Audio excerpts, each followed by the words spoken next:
5 seconds.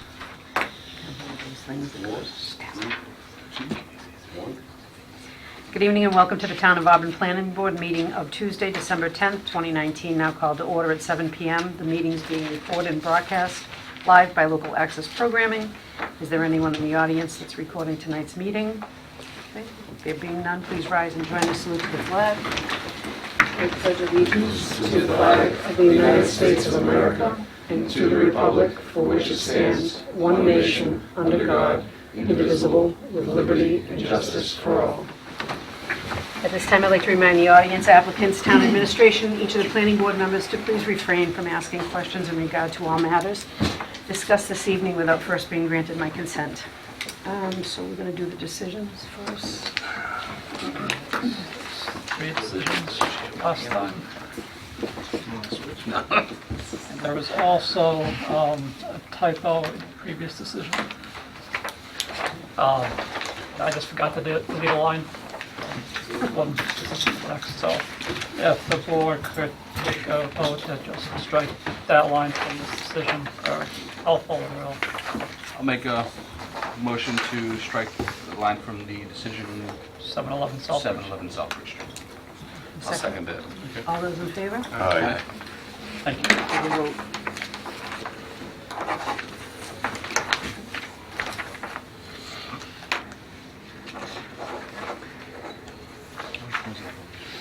Which decision is that now?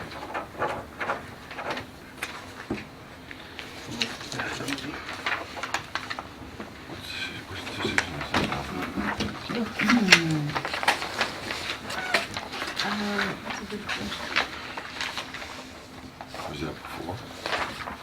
Which decision was that one? Total post All the same? is 10 Stone Street, 6 Pioneer Lane, and Bancroft Street. So it should be, You're right, Vice Chair. Oh, you got one place, Jim. no, It matters to me, but I don't Yeah, know if it'll be a that's- legal thing. doesn't really matter. Okay, just wanna make sure. And if Oh, that's anyone is something. here for Impact Fitness requesting modification of an existing site plan, that hearing has been continued to, was it January? January 14th. January 14th. Also, SZLL Realty definitive subdivision plan for 13-lot single-home development on property located at 178 Hampton Street and 19 Eaton Ave. That one's being continued as also. And the Masad Family LLC requesting modification of site plan approval has also been continued to January. So if anybody's here for those hearings, they're not going to happen tonight. Is there anything else? No, I just want a motion to continue those hearings. I'll make a motion to continue those 3 hearings. I'll second. All those in favor? Aye. All right, as I can go through my update if you like. Sure. Internally, we're working on several zoning changes for the spring town meeting. At last count, there were 6. I'd like to start bringing them to the board next month just to kind of get your feedback, start the process a little earlier than we did last time. Some are quite large, some are minor proposed changes, but And how many in total? 6, you said? 6 at last count. 6. Hopefully that's it, but who knows? Exactly. Now, can you email those to us with the Yeah. packet ahead of Yep, time? at Great. this point, they're all drafts. They'll be vetted by this board, they'll be vetted by zoning bylaw review committee, which is meeting next week. The economic development committee has already weighed in and they don't have any problems with it. Great. And we're gonna be meeting internally to discuss it, so hopefully the changes will be met with approval down the line. All right. Good. I can start the hearing. The big proposed zoning change is table of use table, kind of a rewrite. The whole table of uses and the definitions, kind of modernizing a lot of the definitions, adding new definitions. Some of the definitions were kind of mushed together that didn't make sense, them being lumped together. just to pull the yard. So that's really the big one. Mhm. Are there any, changes in regard to, like, getting some more density and that kind of thing down in there? Yeah, one of the proposed changes is the height restrictions. Currently, 35 feet is the maximum in certain districts, in other districts it's 25. The thought is to increase it to 50 feet in certain districts with a special permit, so that you still kind of have some protection with the special permit, but would allow, Allow that. allow it instead of trying to get a variance, which may or may not be able to get variances. There's no guarantee for a variance. Great. All right, 705. Applicant Molly Zelli requesting special permit under section 3.2.2.5 of the Auburn zoning bylaw for combined business and dwelling at property located at 325 Southwood Street, Auburn, Mass. Map 33, parcel 75. Hello, welcome. Thank you. Please introduce yourself and tell us a little bit about your project. Yep, Molly Zelli, property owner, 325 Southbridge Street. Want to introduce Yep. yourself? I'm Adele Reynolds. I'm just helping to go through the process and doing the drawings and, again, helping through the process. All right. So we're asking for a special permit for a second floor apartment in one of the buildings there.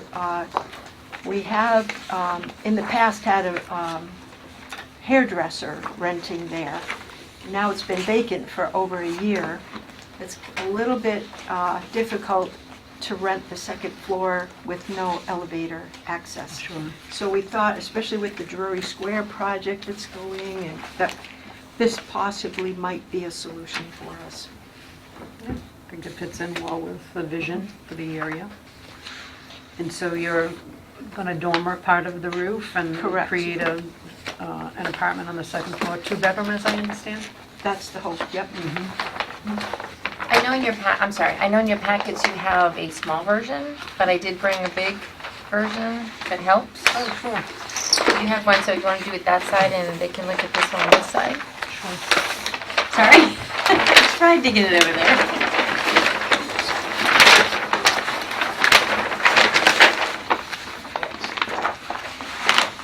So there's an existing dormer on the back side already. On the front side, we're looking to dormer it so that the bedroom that they're adding can get the windows and the ventilation, and otherwise they wouldn't be able to do anything. But we're not changing the footprint of the bottom or any of on the site plan, which is why we asked for the site plan review waiver. But again, on the plans, you'll see that there is a dormer on the front being added. Yeah, being a hairdresser, there was already 2 bathrooms and quite a bit of plumbing available, so. That makes sense.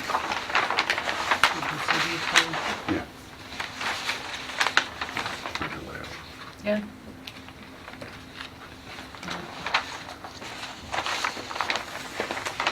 Evan, did you have anything to add to that? No, it kind of fits the new district that trying to develop a walkable downtown type district. So I don't have any issues with it. And there's plenty of parking there, and Yep, there that won't seems to affect the be. business, or, I think residential, even the 2-bedroom, would have less of a parking pressure than the hairdressers always had 8 or 10 cars. so. Yeah, and I did on the site plan, I gave it the mortgage survey, but when I asked for the site plan review, but I did give the mortgage survey showing, and I kind of calculated, because right now on the bottom floor, they have the florist, and is it a travel Travel agent. agency? So I calculated the parking places per Auburn zoning, and then showed the other 4 upstairs, and so we have plenty over there. Steve, did you have any questions? No, I Nick? didn't. No, I'm good. Pretty cut and dried. Just one. Okay. Access and egress. Is the access and egress to the apartment all from the interior, or is there exterior access and egress? The front, what I would consider the front door, is an exterior staircase with an overhang, and what would probably be the back egress on the other end of the building is enclosed. It's indoors. So was that part of Auburn Florist or the travel agency? It was like a hallway where It's- everybody comes to the common The hallway? rear egress is in common. The front egress would be solely used by the tenant.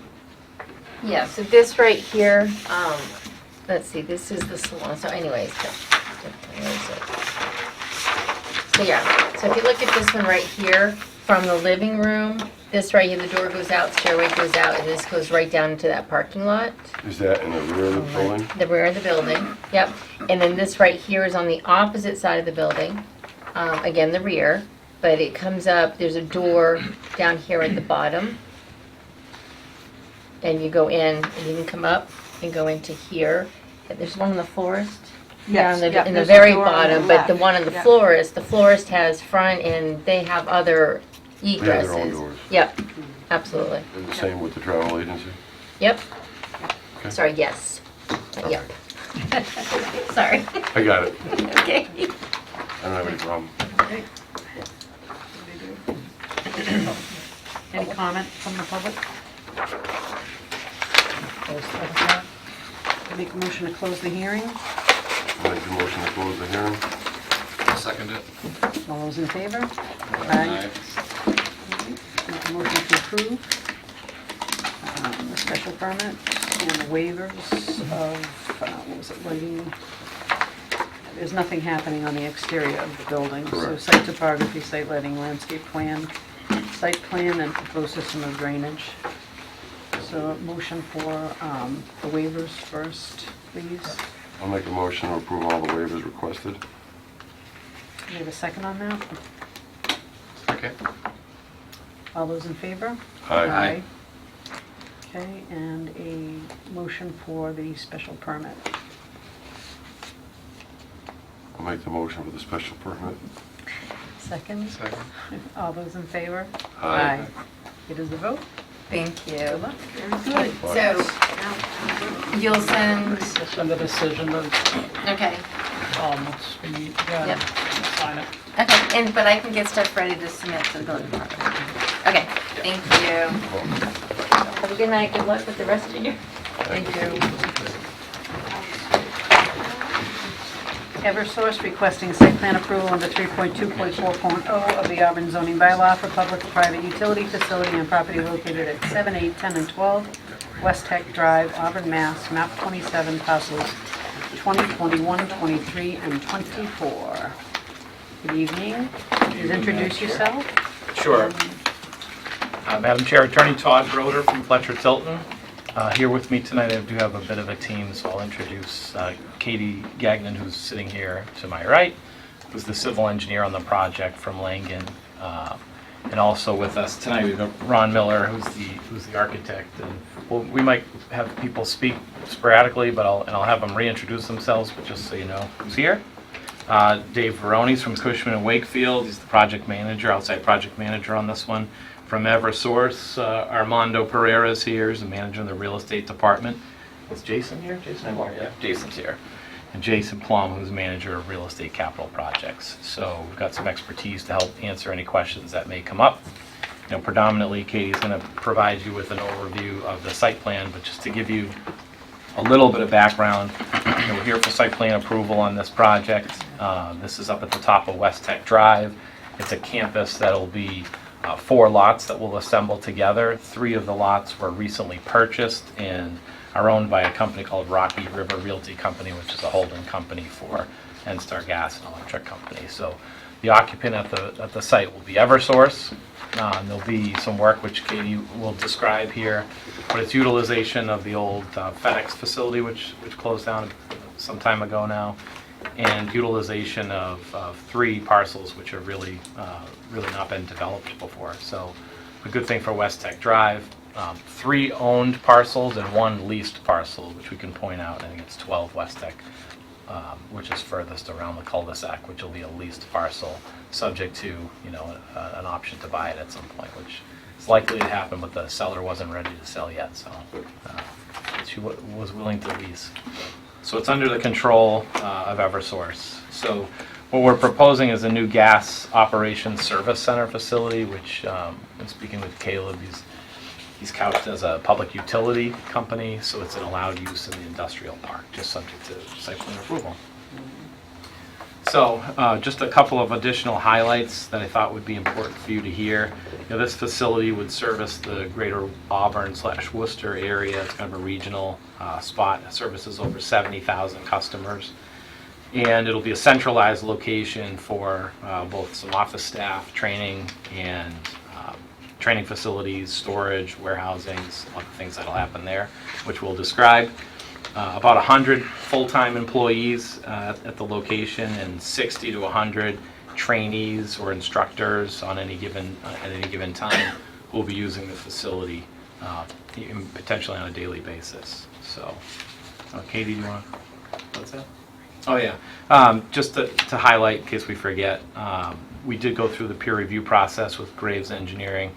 They had provided us a letter over the weekend, actually. Jeff Walsh must have been working steadily over the weekend, but provided it to us on Sunday.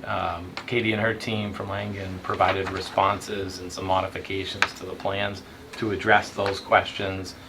Jeff was kind enough to issue an additional review letter today, which I would classify as, a clean review letter, which addressed all the comments that he initially made in his initial letter.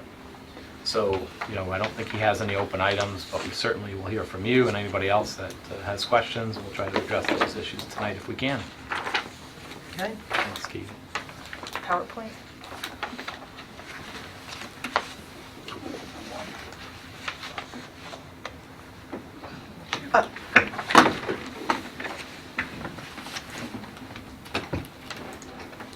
So, you don't mind if I stand? No. Okay. So as noted, it's the 4 parcels at the end of West Tech, Mass Pike, and I think for north a little off, but if we refer to north up, that kind of makes it easier to talk about. So, sort of a existing site plan. These 2 sites are basically undeveloped. This one is an existing sort of material storage yard, which actually is the proposed use. So just to give you a sense of the existing use. Proposed site plan, so as noted, we're developing across the 4 parcels.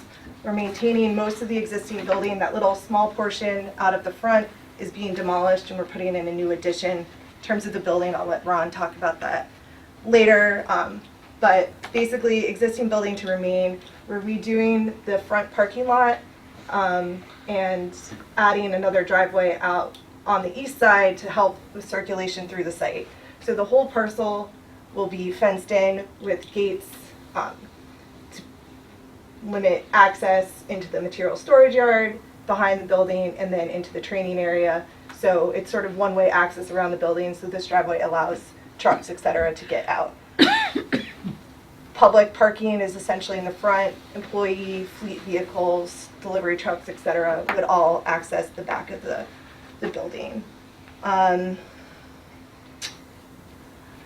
I have some pictures on the next slide, but just to talk through it quick, this is 8 West Tech. It's proposed to be a material, pole, and pipe storage yard, similar, like I said, to today's, the building. And then 7 and 12 West Tech are the pole training yard and Leek Street. And I understand you're probably not super familiar with that. So looking at some sample photos, this is the material storage and pipe storage that Eversource has at their New Bedford facility, which is a similar type building to this. This is an area of another Leek Street and pole storage or pole training area that we did in their Connecticut facility. The Leek Street is basically like little Home Depot prefab sheds. It's so they can go practice gas servicing. So little fake houses, neighborhood. And then the pole training area, which are shorter poles that they can learn to work on. So that's kind of, this is the pole training and the Leek Street sort of from that angle at that same facility. We go back. We're complying with your landscape regulations in terms of tree counts, location of trees, combination of shade and ornamental trees with a native adaptive evergreen screen along the edge of the training yard, which does sort of get closer to the residential uses over there. As noted, the site is The use is compliant, and we are in a few different zones, but we do comply with all of the bulk requirements. In terms of parking, 218 parking spaces were required. We're providing 218 over the two sort of uses with the 88 spaces scattered throughout.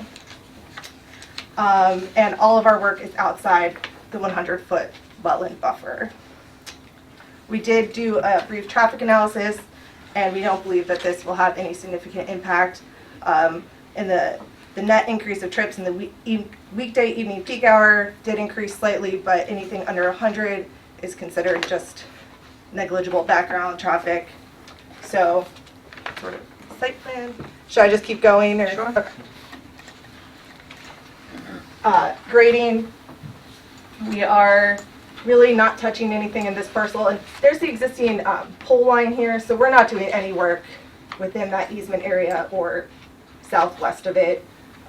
Just grading out this berm area here in that parcel, and really that's it. In the building parcel, we are regrading in the parking lot to sort of improve circulation because we added this driveway, and then some slight regrading around the building because of new overhead doors for vehicles to get in. But really, other than that, not much there. Oops. Oh, I have the mouse. Do I block or allow? Allows.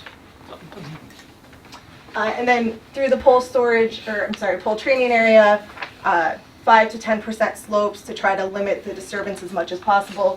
We do have 2 retaining walls proposed between up to 13 feet, and this one's up to 15 feet, but we've tried to grade out the rest to just sort of have fewer retaining walls.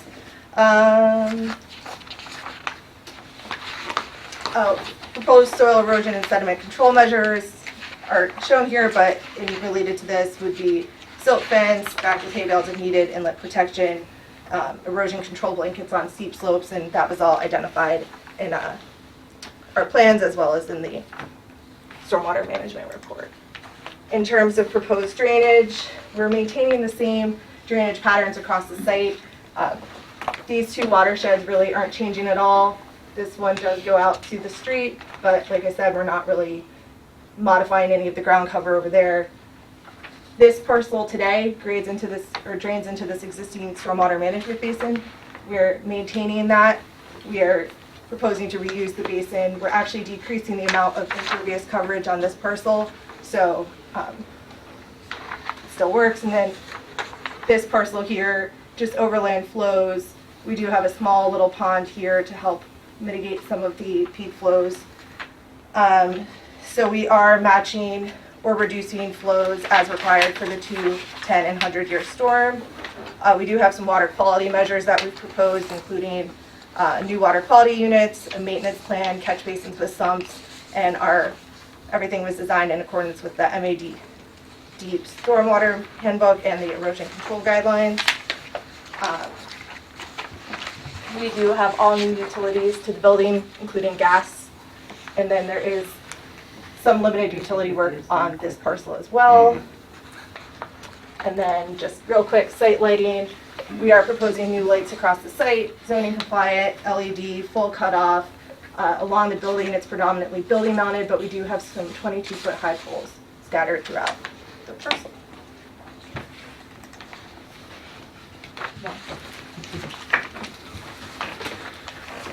Good evening. My name is Ron Miller. I represent CHK Architects. What you see is our proposed plan for the area. The purple area is the electrical training. The orange area is the gas training. The yellow area is basically the common areas, circulation, and some of the common function of the building. These are basically restrooms and locker rooms to serve the operations people, gas operations people. Warehouse for the material storage for all the parts and pieces for the gas meters and so on. Incoming stock is, again, another parts storage. This is a fleet. This is basically a repair garage for their vehicles. What you see them do is they're pretty much the circulation area for all their sprint vehicles that go out and service all the meters. What you see here is in a sort of severe weather conditions, snow and so on, they'd be parking their vehicles inside so that minimize clearing of the snow every morning or so. During the day, most of the vehicles are up and about. So what they do is they come in, get the parts, go back out, service, and it's kind of that routine.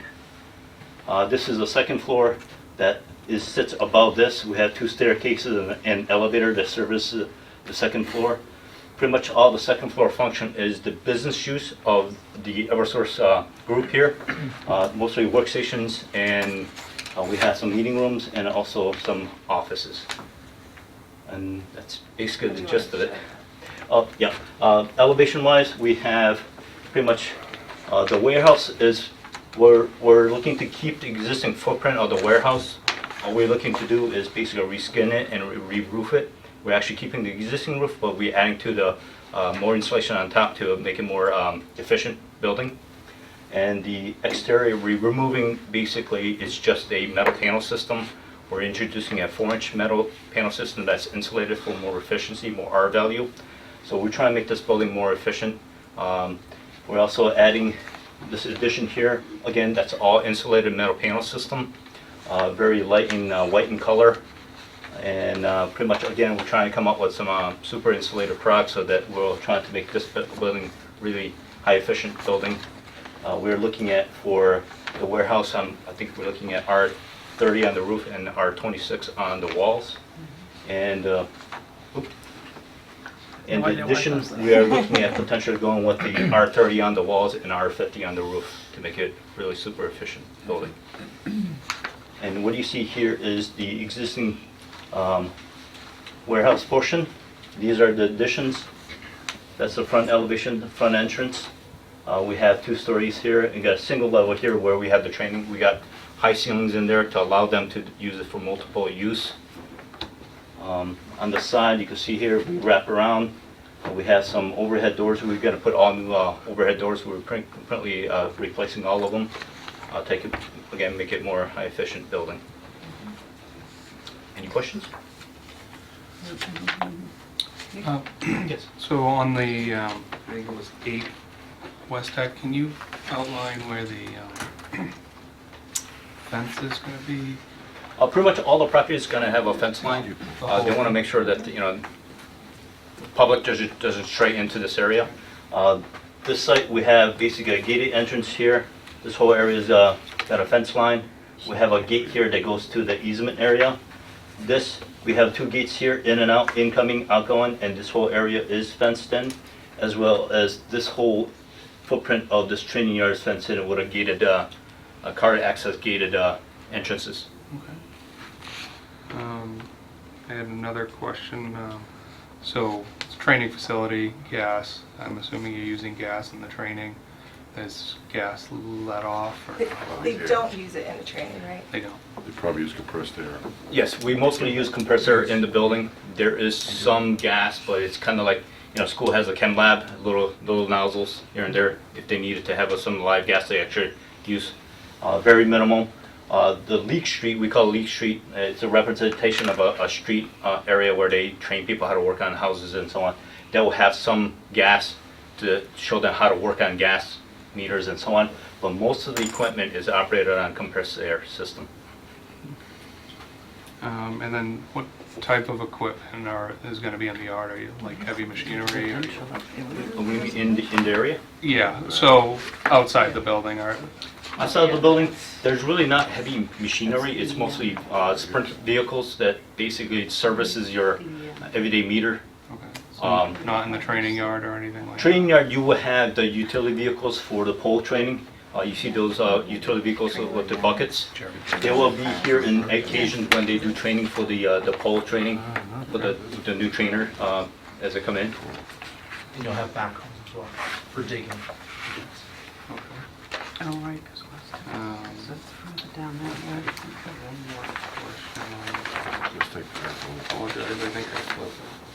Oh, so like a typical training schedule, like, so you said 100 full-time employees, and then you'll have some people coming in for training, That's right. Monday through Friday, normal business hours, all that training, the machinery and whatever's going on in the back area, that ceases on weekends? Yes. So when we met with DCG, we also talked about this a lot in terms of the hours of operation, and I think the feedback from the company was that folks get there sometime in the morning, maybe 7 o'clock. They're out on their They get loaded up, they get out on their trucks maybe by 8 or so, 8:30, and they're generally coming back 3:30, 4 o'clock timeframe. And the training on site is probably follows a similar schedule. Let's see, there's a trailer hub right there, that's right. And FedEx was up there, I think they were 24/7 up there. Out of curiosity, I would assume that you'd have to, forgive my ignorance, but I'm assuming you have to do some type of training at night because you're going to get things that happen at night that have to be addressed. No? Okay. There's also an apprentice training, so this is the initial training. Okay. And then afterwards, they go through an apprentice program where they're partnered with more seasoned, workers. That's where they get their night experience, winter, Yeah. all those conditions. I just assumed if you're going to build a whole street, you might as well do it at dark and see what happens. Right, no, for sure. The folks who come here are very great, so. Okay. So I'm okay with my questions now, but I would like to see the Graves report before we vote on it. Yeah, well, we haven't seen any of that, so, yeah. Okay. Through the chair, how close is the closest residence, the actual That's house? what we were just Aaron, trying to this stuff, figure out. You can see here. And then, I And mean, then in terms relation of to- development, it's just up there. In fact, it's probably easier to see if we go back to, can you escape? The site where the FedEx building is backs up essentially to the turnpike, the Mass Pike. Yeah. And so does the old Turnpike Lorenzo is site, here. which is the Yeah. kind of storage site that we're talking about. And then you have your, the dealerships that's there. Yeah. Right. Closest residential area is back here. So there is a pretty substantial buffer between Between the two. buildings, yeah. Okay. I'm assuming that buffer would stay there then, at that point. Yeah. Show on Yeah, the pretty much plan. all Yeah. this. None of that's gonna He's It does on the change. plans and Right, stuff, we're okay. maintaining all the vegetation outside, and like I said, we are beefing up and proposing a screening Right. along that. And it's fenced in anyway, right? Yeah. Too, Yes. right? So that first structure closest to Pin Rock Road, Right there. that can be seen on your next plan, correct? I think so, yeah. That's that one. Okay, that's right there. So then what, your training yard, It's kind of going this way. Yeah, so it's like. You'll be in yeah. this corner here. so it is a lot closer than, Yeah. But, I mean, we do continue the screening around the corner, and, but, yes. What's the elevation change there? I don't know what that structure was. So the garage is probably at like 435, and we're at almost 500, so. Significant. I mean, the screening is higher though, so Yeah, you of would course. still look up that way. That was my only question. Okay. Scott?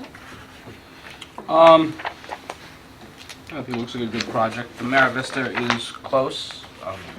If there's good screening there, I mean, same thing as we did for Lundergan, who's also in butter. We just required the standard screening, so that'd be my only concern. But otherwise, it looks fine. And you're proposing? Just keep in mind the operations on this area, it's not going to be all the time. There's not going to be people there all the time. Exactly. Yeah, and the screening is fence and greenery, so, I get a double whammy there. Well, and it is pretty, there is dense vegetation there today too, Existing. so. And in all of our locations, we make every effort to be accommodating to our neighbors, so certainly if there is an issue, we'll look to work with our butters. And you said 100 employees?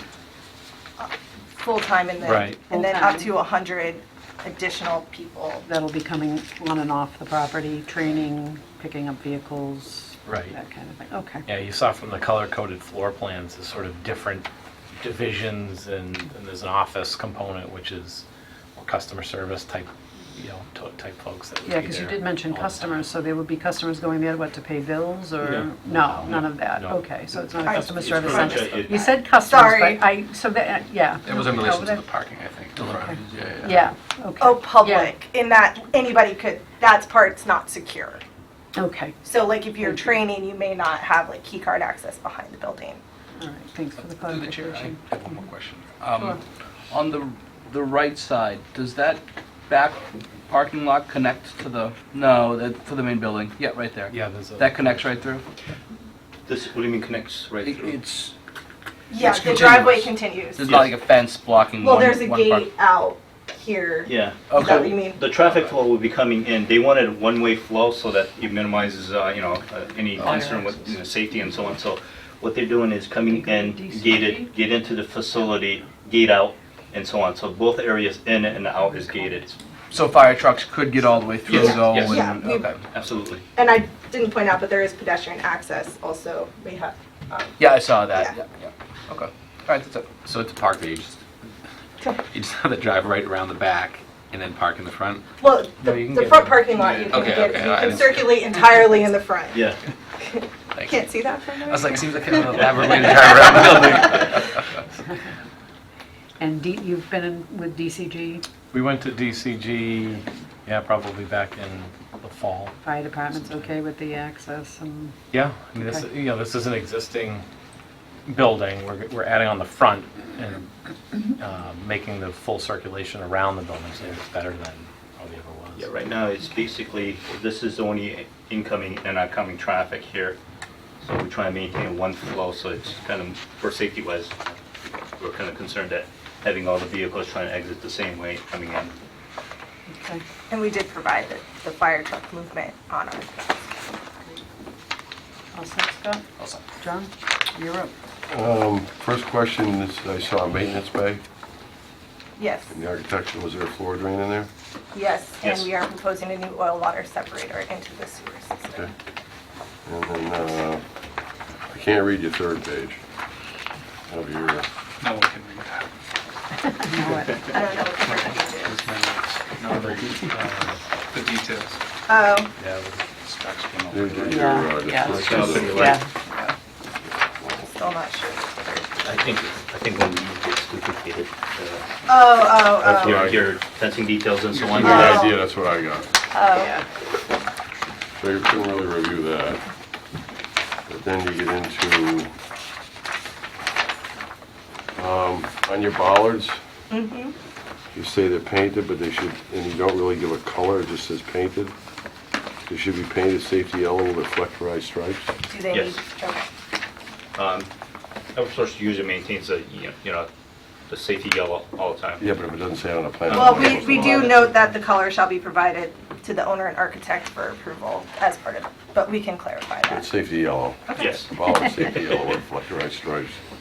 And then on your bituminous concrete pavement section, I believe that says 6 inches below the pavement. That's on the top of page CS 501. 6 inches of the aggregate base? It's gotta be 12. For standard duty? That's, Okay, I'm sorry, that's standard in the industry, 12 inches below any paved surface, even your own driveway. And then on page CS 502, I was just curious as to what the poles were on either side of the gate. You didn't really give a size. It says nominal 2-inch OD. And that gives you, they're like corner posts, they're carrying the weight of the fence, those are usually larger than 2-inch. I don't know what size your fence posts are, so. I don't, I would have to confirm what our spec says. Okay. And then, What side Make do a you note. prefer? I don't prefer anything. I mean, I think it's gonna be whatever the, Inspector recommends. yeah. And then you show a detail on CT 501 for your storm pipe bedding. Mm-hmm. You don't really say what kind of storm pipe you're using. Oh, we call out our pipe types on our grading plant, on our drainage, and they're all HDPE. So when that marries up to a drainage manhole, how do you make the connection? With the con seal. No, that's the manhole. That's the manhole you use conceal. You use conceal with the pipe going into the manhole. I wonder about you. The devil's in the details, Tom. No one has ever asked me what product we use at the manhole before, so I'm gonna have to brush up on my. Never met me before. I haven't. Keeping me on my toes. And CU 101, in your new drain line, I think it's drain line, maybe it's sewer, I can't tell. It's sewer line. You propose a doghouse manhole, but you don't show what kind of pipe it's going over, where the pipe is. Oh, I think you just can't see the pipe. I see all the other pipe, but I don't see the pipe where that's going. It's not on the plan at all. It is, I think it's just, you probably can't read it on Oh, here. it has the existing sanitary. Yeah, but we Yeah, shot that line's very these. faint. I trust you that you can't. It's hard to see. It's back in that light gray again. I Yeah, don't see it at all. it's, You see what I mean? yeah, but we did shoot it out there, so I appreciate that you can't see it, but it Okay, is so, there. do you know what type of pipe the existing is? Probably PVC. I would have to check because it wasn't on the original survey, so. And this is the sheet you said you couldn't read, right? This one? Yeah. I do, yeah. If it is PVC and it's existing PVC, It is, I'm sorry, it does call out an 8-inch PVC. okay, I would suggest you don't put a doghouse in because it's gonna leak. Okay. It's easy to cut the PVC pipe out, drop the Sure. manhole in, put 2 stubs in boots. Otherwise, you're gonna have a problem down the road. Now, you guys are a utility company, right? Why isn't the electric trench concrete encased? That's standard. Why isn't it? Yeah, it's not shown. You plan to show with fine gravel or coarse sand. That should be concrete encased. And then, Sorry. I'm getting the feeling that the sewer inverts here, I understand the precast manhole whole concept, but it looks like these are concrete inverts. Yes, Instead of brick, they're supposed to be brick inverts okay. in the sewer. Concrete's all right in the drain, but not in the sewer. And then on your water line, with your thrust blocks, if you use mega lugs, you can reduce the size of your thrust blocks as long as you use fuel lock gaskets so many feet from either side of the bed. Save you time and money, just saying. And then on your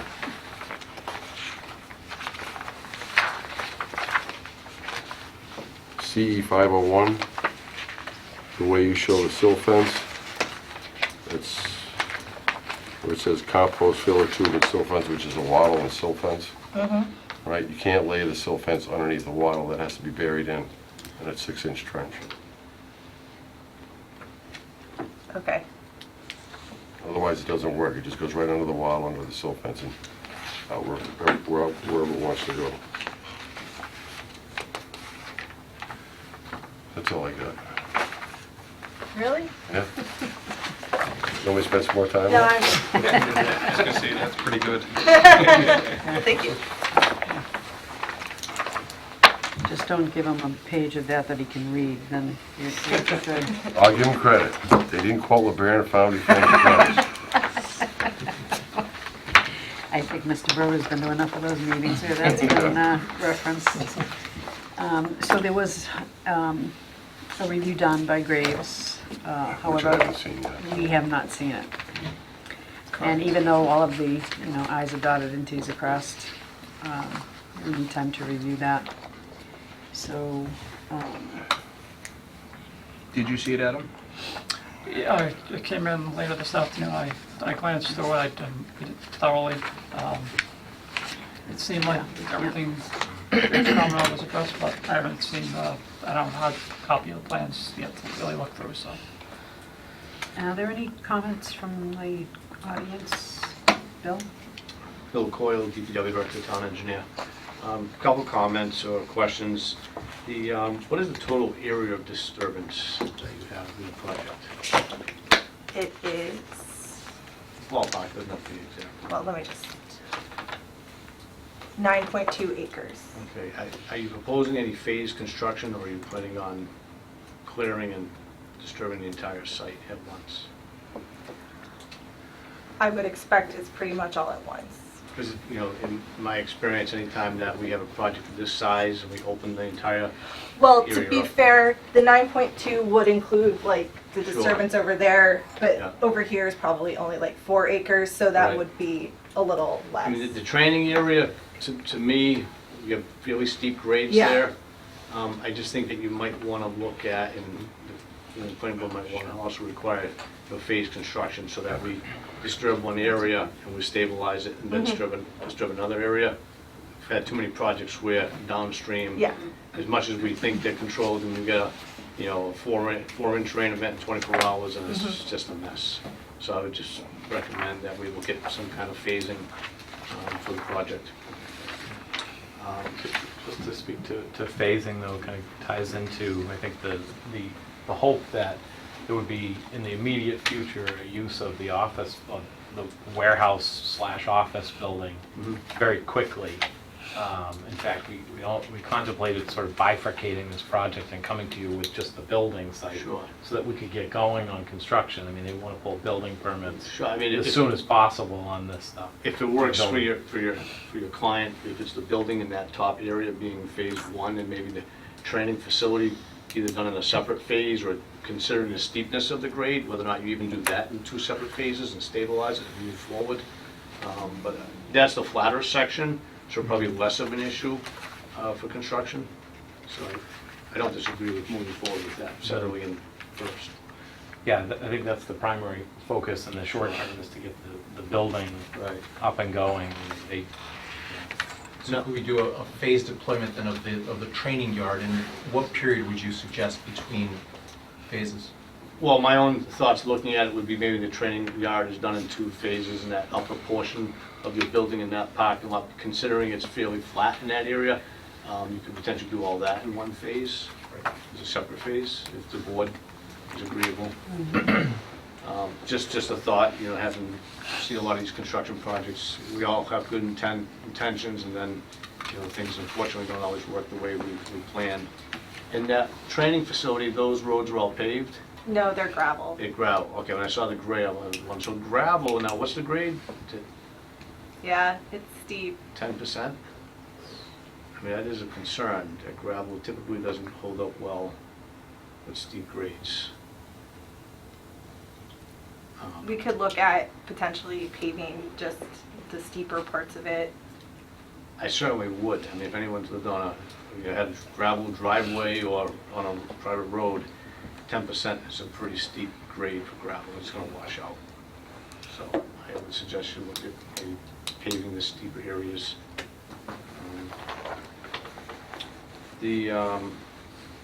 Also, you know, stop by the sewer office if you haven't already done so. We did submit letters as part of our application, but we're just starting Okay. to. We just want to make sure that pump station that we have is one of our smaller pump Okay. stations in town. Just want to make sure that Sure. that's going to be adequate Sure. to handle the flows. The one down behind McDonald's? No, this is actually right on Route 20. There's all the sewerage from Millbury Street, Montclair, Jade Hill, all flows in this direction by gravity, which I'm told originally was supposed to be more of a temporary situation with the pump station. It pumps it back uphill to Millbury Street, which then flows down to Holstrom Court behind Town Fair Tire. So, Really? yeah. So it's. Because I know we have a pump station down behind McDonald's in Worcester that pumps. Right, that's over that's Blackstone. Holstrom Court, yes, that's our second largest. And so we just want to look at the pump station Sure. and make sure that that's, you know, adequate to handle the flow. Is there a kitchen in the building, like a full-service kitchen? No. Okay, so, you know, I just wondered as far as the use track. When we had met with DCG, you know, one of the concerns that I had was the truck traffic exiting from West Tech Drive to Route 20. I think it was indicated about 60 trucks in the morning around peak hour, which I'm not, you know, that intersection has a relatively high frequency of accidents already. Whether or not at a minimal signage could be added on on Route 20, Mass DOT approval, whether it's just trucks entering or something just to draw attention to the motorists that the trucks are entering. I mean, I'm sure it doesn't trip traffic signal warrants. But, and also in discussions with Mass DOT, because you abut the turnpike, there's also an indirect access permit. What they like to do is review it to make sure that there's no impacts to their highway. I don't suspect this would be, but because it abuts the turnpike, you need to speak with Mass DOT. At the same time, maybe present or talk to them about signage that they would be willing to allow you to install in both the eastbound, westbound directions of Route 20, warning the motorists of the trucks entering. And during the DCG meeting, I think there was made mention to extending the gas main up Route 20. Is that something that's still in the works? The site's currently serviced by propane tanks, large Okay. propane tanks, and the gas line is down West Tech, down 20, maybe out in front of Lundgren or somewhere down, it may be further down the road, but that's the intention at some In the point. long term, yes, that's Yeah, that. It won't happen right away. Okay, okay. I remember that being mentioned. Yeah. It would just supply, it would be available for West Tech Drive Okay. property owners. And I think that's maybe what I had. Thank you. Thank you, Bill. Anyone else? I got 3 more things. I know. Okay. Serving Curtis Style, 27 Pin Rock Road. I'm just curious about the back 2 lots, the water runoff. You said the grade was what there? It's 5 to 10%. Well, right now, if we had a rainstorm, it's like a river going down Pin Rock Road right now. If you get a bad rainstorm. I can show you Switch pictures back to show to the, what's up the road if you like. And plus my property behind me is a total swamp now. It's like my yard, my property's like a sponge. I got 2.5 acres there, and I can't handle no more water down below. I'm running 2 humidifiers 24/7 since West Tech went up. Through the chair, if I could just add to that, Sure. maybe a way of reassuring that there wouldn't be an increase in the runoff and the peak flow. Have you looked at the training facility as its own point of interest? Yeah, it is a separate watershed from It the is. building because the building parcel goes into the existing detention pond, but Okay. the training doesn't, so we are, the leak street goes into a small plunge pool type basin, and then the rest of it does just sort of continue with what it's doing today. Does that provide, And we were meeting peak flows, so there's, It's not flowing much in my yard, I'll tell you that. so you're not Well, tomorrow, increasing the correct. peak flow? no. Increasing flow, but not peak flow? But it's, Right. Okay.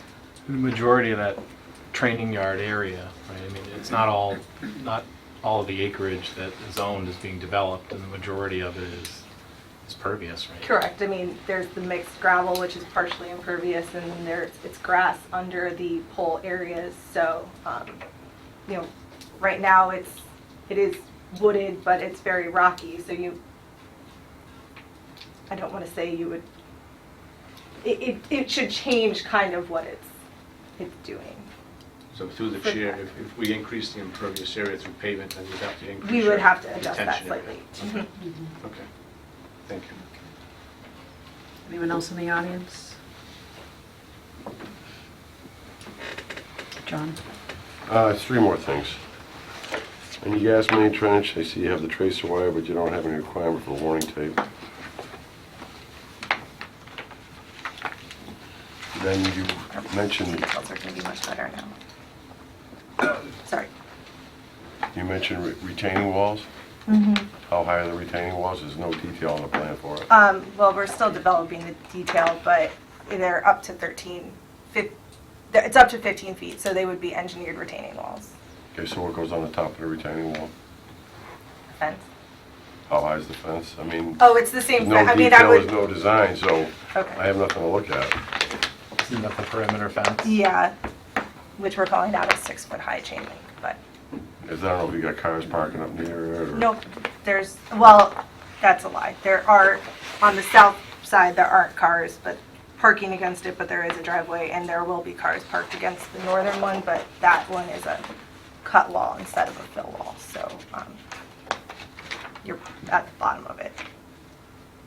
So you dig it in the back, you build a retaining wall, you're gonna put wheel stops at the ends of Well, there's the a parking fence. spaces? So we can, I mean, in the gravel, it'd be a little funky, but we could. Oh, you're just leaving it gravel? And my next question was, you have 100 people working in there, and then you said the potential for another 100, plus you have the 60 trucks. Well, The 60 trucks will be part of the 100 group. But you have the 60 trucks leaving, but they're gonna leave 60 cars behind, correct? Because they gotta get to work. Mhm. So my concern is at 3 o'clock in the afternoon, work lets out, you got 200 cars leaving the site. Correct, but it's a comparison to what the FedEx was, so we are showing an increase in trips in the afternoon, but it's still below 100 from the existing What about in when the morning? FedEx was. It was actually a decrease in the morning of 25 trips.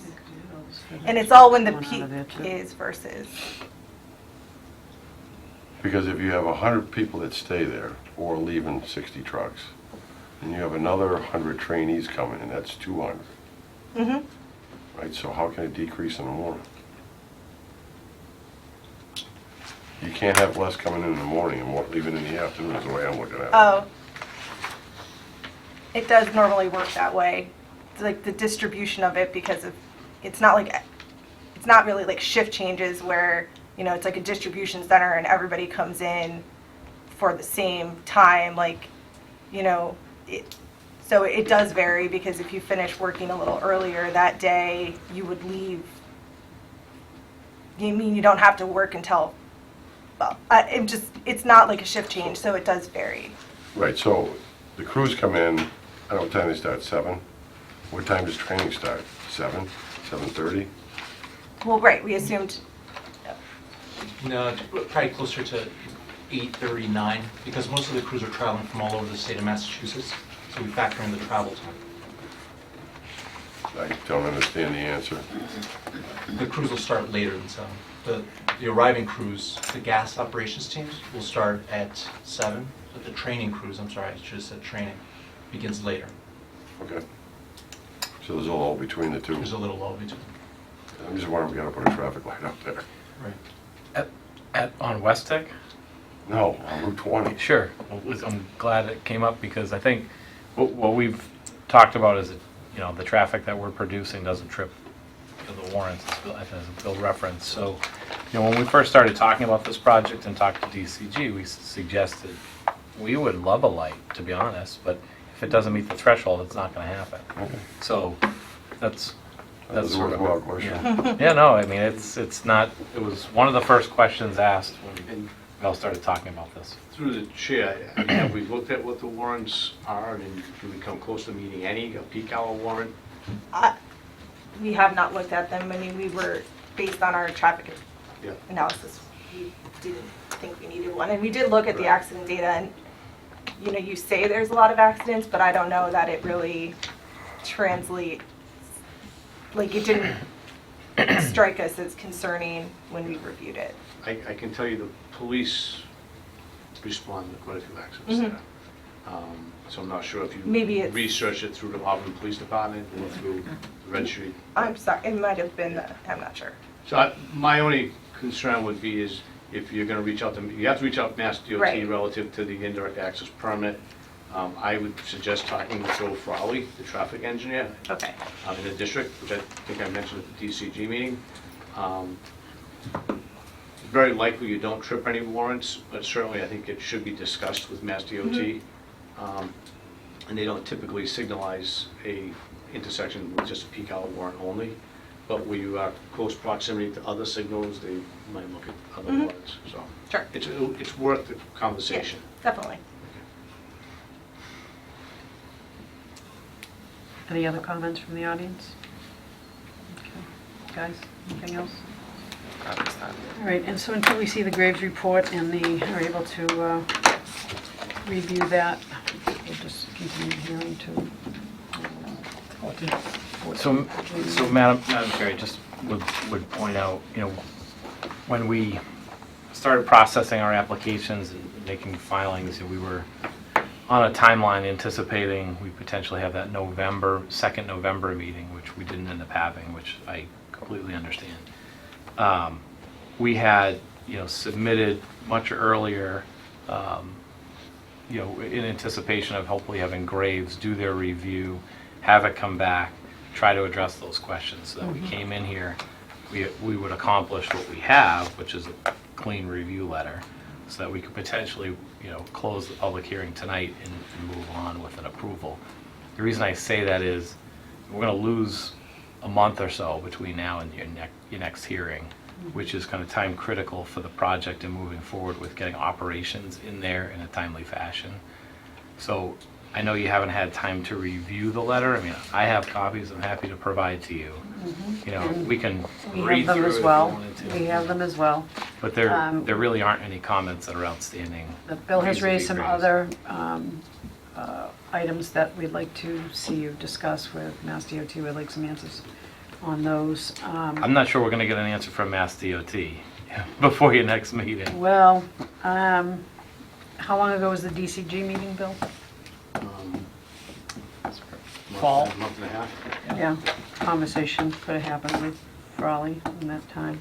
But whether or not we need a traffic light it's really not, it's an off-site condition. Yeah. Right, which we're not going to, we believe we don't trip any of the thresholds. Right. That was the determination that was made. That's why we haven't gone for that, permit specifically to do a traffic light there. We can have that conversation. I guess what I'm suggesting is I'm not sure we're going to come back with a letter that says, yes, we looked at it. I understand that, but at least you'll have had a conversation. Also, what about the pump station flow? And then talking about the runoff with gravel versus being paved, and there's quite a few rather large outstanding items that I don't feel real comfortable with closing the hearing and giving an approval at this point. And how the rest of you feel about that? I mean, Bill brought up some good points. I see both sides of it. Sure, of course. Especially given the holiday schedule we've carried on. And if that Graves letter truly is clear, I don't know how we accomplish it. I mean, is there any way to accomplish, if they haven't submitted a phase to us, a phase plan, can we approve a phase to let them get started on the main building? Is that possible? I don't know. Let's say you, Adam. You don't have a phased plan. Condition that you have the phases to provide the required documentation, say by the next meeting. Otherwise, maybe we can. So then you get pump station, increasing the, where the runoff will go. I would expect that to be pretty minor, just. Yeah, having a conversation with Mass DOT.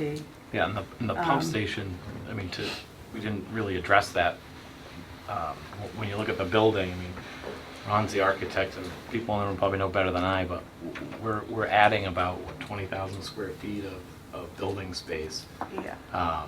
And, I'm not sure how much flow we're actually increasing up there, so that we need to look at a pump station as it relates to this project. Seems like it's a little bit of a stretch to suggest that this project is going to trigger, a need to upgrade the pump station. How many employees did FedEx have up there? I am not sure. I doubt if it was 200. Bill?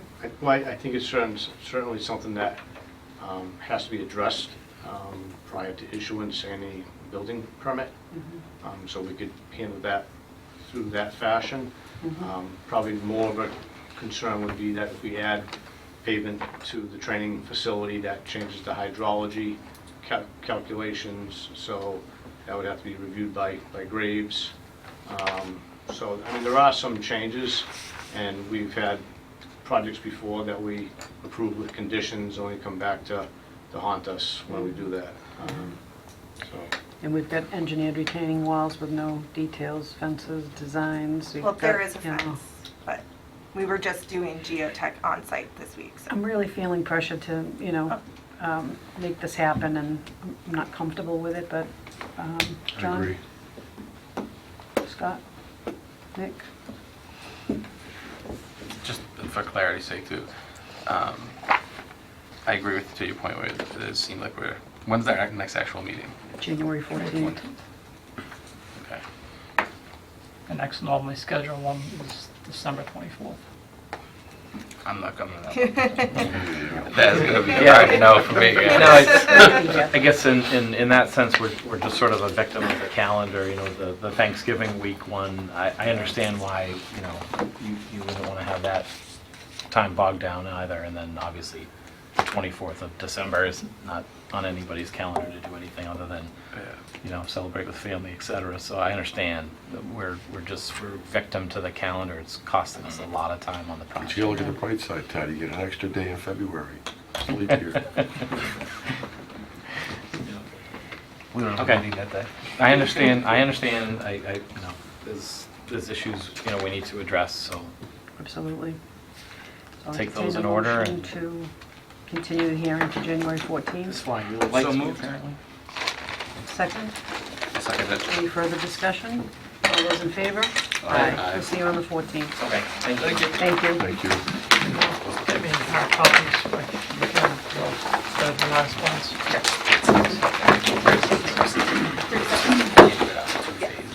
What I do. Thank you. You know what? You're doing a great job on that. Because then it's like you can go through and say, oh, that's the second place out there. Yeah. Anyway, just make all the rules in the world.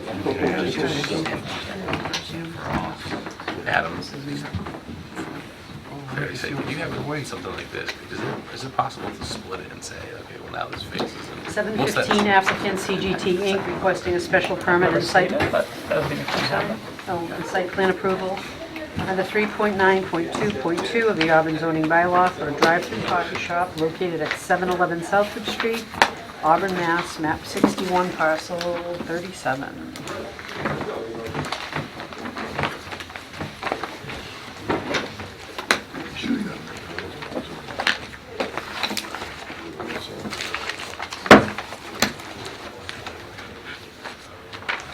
Hi, Hi.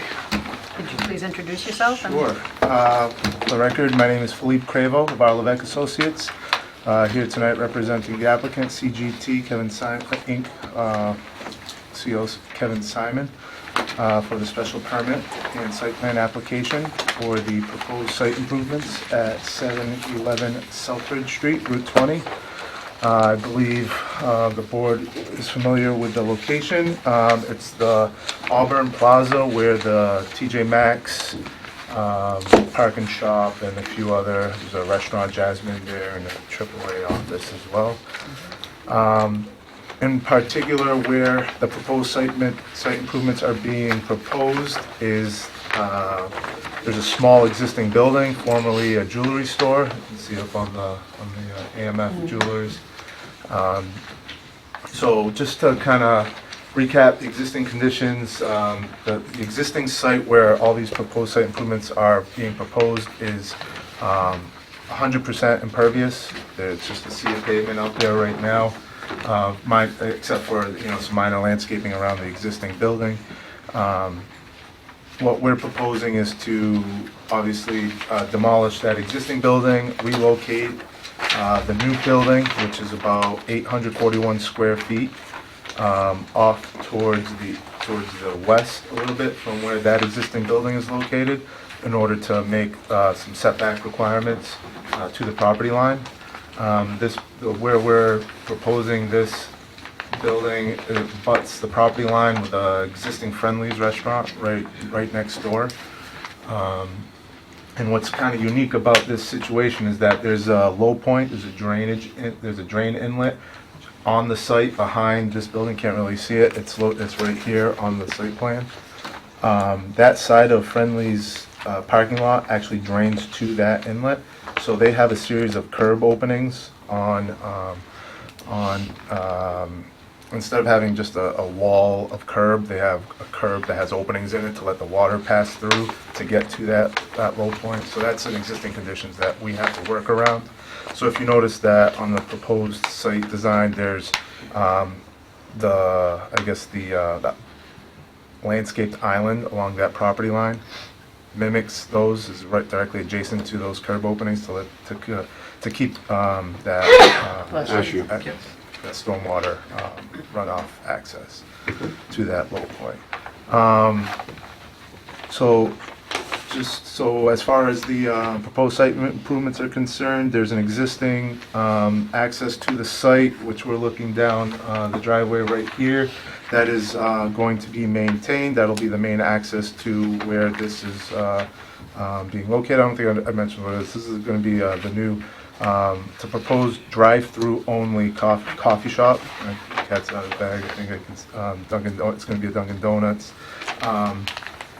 But it's drive-through only, which I think is kind of. It's going to be a Dunkin' Donuts? Yes. Okay. Which is unique in that there's no retail sale of coffee or sandwiches or pastries.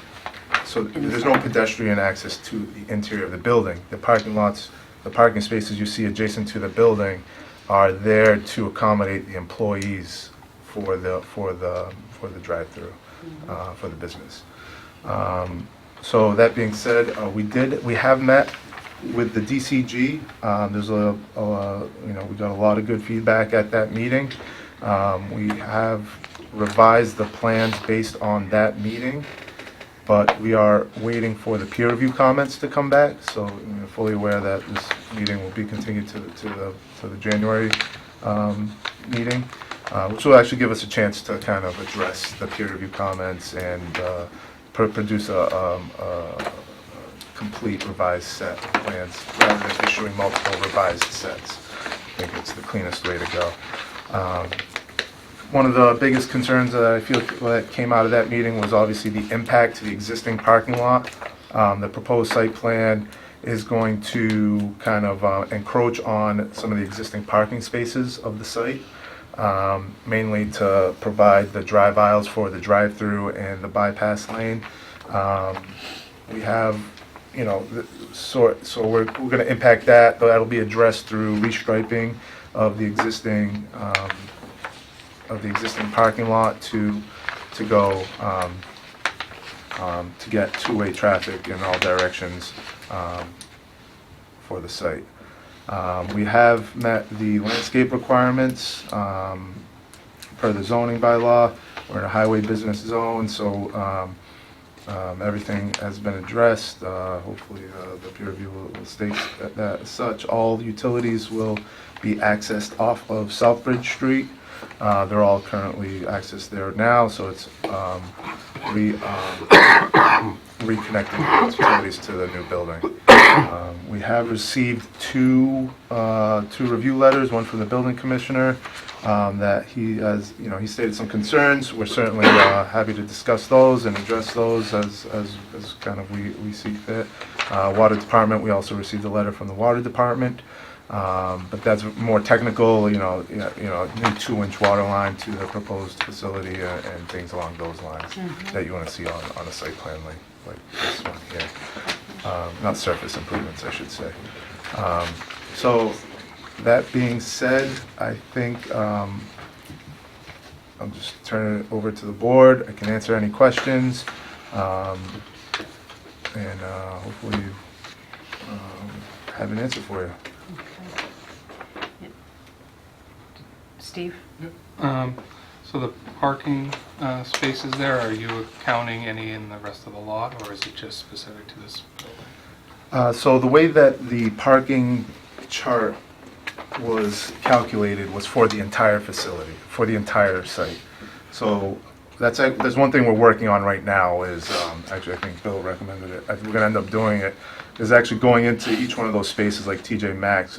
They don't have like interior floor plans, so we have to calculate what is exactly required. The way we did it was, we took the whole building without knowing those exact interior spaces. It's hard to define, 180 square feet, one parking spot for every 180 square feet and employees and such. So we had done it, we just assumed 80% of the building was occupied, 20% was storage, so we calculated based on that. So that's the number you see in the plans. And then we obviously adjusted that to the reduced number of spaces in the proposed condition. And we still met it in that condition, but at DCG meeting, kind of wanted a better required existing number. So that's what we're working on that right now. So I believe we required 24 feet around it for the fire trucks, is that correct? Double check that. Okay. And I'm just, so I see 20 feet, and I'm just not sure if that... The fire department was at the DCG meeting. They didn't state any particular concern with access around the site. It is a small, I mean, it's 800 square feet, an 800 square foot building. I can follow up. Okay. I can follow up with the Yeah, fire that would be department, good. just to Yeah. see if they would come on site, if they did receive the initial, his initial plans, but I haven't obviously comments at this And- time. Okay. Yeah, so the Friendly's lot is separate from this though, right? So you want to include that piece. Okay. And then I see like traffic flow from the parking spaces back out, and then that kind of ends up intersecting with the way the traffic comes out, as well as traffic in and out of the entire parking lot from Route 12. Any thought to making it a one-way and making these cars go around, closing this in to stop? So we have that was a comment that came up at the DCG meeting, which was really good. I think, Adam, you brought it up, that, the cars stacking in the drive-through would obviously impact, the way it's laid out in this scenario, would impact the two-way traffic over here in this case. In the revised layout, essentially this two-way traffic lane got pushed over. I mean, we're impacting more parking spaces in that way, but we've maintained that two-way traffic lane here and sort of built a striped island here to segregate the two, the drive-through and I guess the retail traffic, the mall traffic. And these parking spaces, they do back out into here, but these are employee parking, so there's going to be minimal turnover in these spaces. And at off-peak times, these are employees that are getting there, before it opens, and then there's a shift change at some point in the morning, but that's going to be after the peak hour, the peak rush of the morning traffic. And I can see that as intended use, but if I saw a Dunkin' Donuts, I'd probably park my car and try to go in. Well, if I saw a line of cars, I'd probably... So, I mean, there's unintended consequences. Yeah, it was. Yeah. Do we have the revised, or you made a revision after this? I did make a revision, but I haven't sent that to Adam because it was sort of an in-between. All right, I was just making sure. Yeah. So just having discussion tonight mostly. Yeah, exactly. I just want to make sure you were referencing something. I did bring the revised site layout plan if you really wanted to look at it, but that's what we're talking about, and you can see that It's good. Yeah. totally segregated the two. All those in Aye. favor? I'll just forget everything we just Oh. said. No. Not starting over now. Nick? Start over. No. So I think, I mean, I think it'd be remiss if we, I mean, obviously, and I know that, we just put it out a little bit, but we've had conversations before about traffic patterns and leading into the street, and this is far closer than anything we've discussed before. Concerning, especially when you Starbucks, yes, and this especially is when the we same look at street, what's which we going just on referred with to. Howe Ave. I mean, it's craziness, and this is showing 9 cars queued. We know that's We not, have up to that's not 13. realistic. Yeah, but that's not realistic, really, seriously, from what we see, I mean, particularly at peak times. Well, you yeah. know. Well, that was a big concern that I had as well, and I asked I specifically asked, Kevin about his current facility, and it's like, he says he sees, 9 to 10 cars from the window back up, stacked up behind it, and we have, we can stack up to 13 up before we're in front of the exit lane of the drive-through, And where's the current facility that you're referring to? just down the, I believe. Right. The one you can I throw a guess rock to and hit it. I know. But my point is I that believe you're it's in the middle. 3/10 of a mile. Yeah, my Yeah. point is that you're in a shopping plaza that's West. going to have substantially more Right. traffic than right down the street where there's nothing else around it. So I just get concerns because I mean we just did the same thing a month ago, and obviously on another site, but we're running into the same problem on the other Dunkin' Donuts down the street. Absolutely. And the overarching thing too for that entire parking lot, as it stands now, it's helter-skelter. And so there's no defined, even though there's lines, there are no defined endings of any aisles. So people are just willy-nilly, every Yep. which way in that. I mean, this is going to, if it's not bad now, Yeah. this has the potential to make it that much worse. And we So- could raise the islands, define Yeah, that, so they're. Yeah, I I mean, I would think that does do suggest, some. It could help. That does Yeah. help some of the design, you know. yeah, You'd have to put an island in the entrance, because I can tell you right now, everybody's gonna, see where the white arrow is? Yep. Everybody's gonna go on the left side to get to that Mhm. coffee shop quicker. Yeah. We could, Yeah. I mean, that's certainly an option, to put an island at the, Slow people in the down. entrance. It's certainly wide enough. I mean, it's not the, you know. With a keep right only sign. Yeah. And then you gotta, like you said, there'd be more than 13 cars queued. There's more than 13 cars queued at the other Dunkin' Donuts. I've seen them all the way out to Route 20. I mean to Route 12. yeah, That's more than 13 cars. You go from the yeah. pickup window, And even the one all up the way the up. street, the one that's 3/10 of a mile up to the west, that, I've seen that one, that's had what I'm cars talking sitting out about. on, Yeah. yeah, That's what I'm getting at. They're in the middle of the shopping plaza. yeah, I mean, Ridiculously busy. 3 of them in a row, maybe it'll alleviate a little bit, but people, but, I don't know. Have them come from behind the TJ Maxx. Yeah, That just- might get you enough feeling. I know, working Yeah, on. come off of Route 20, behind the teacher, yeah. I like the effort. No, let's be Steve. serious.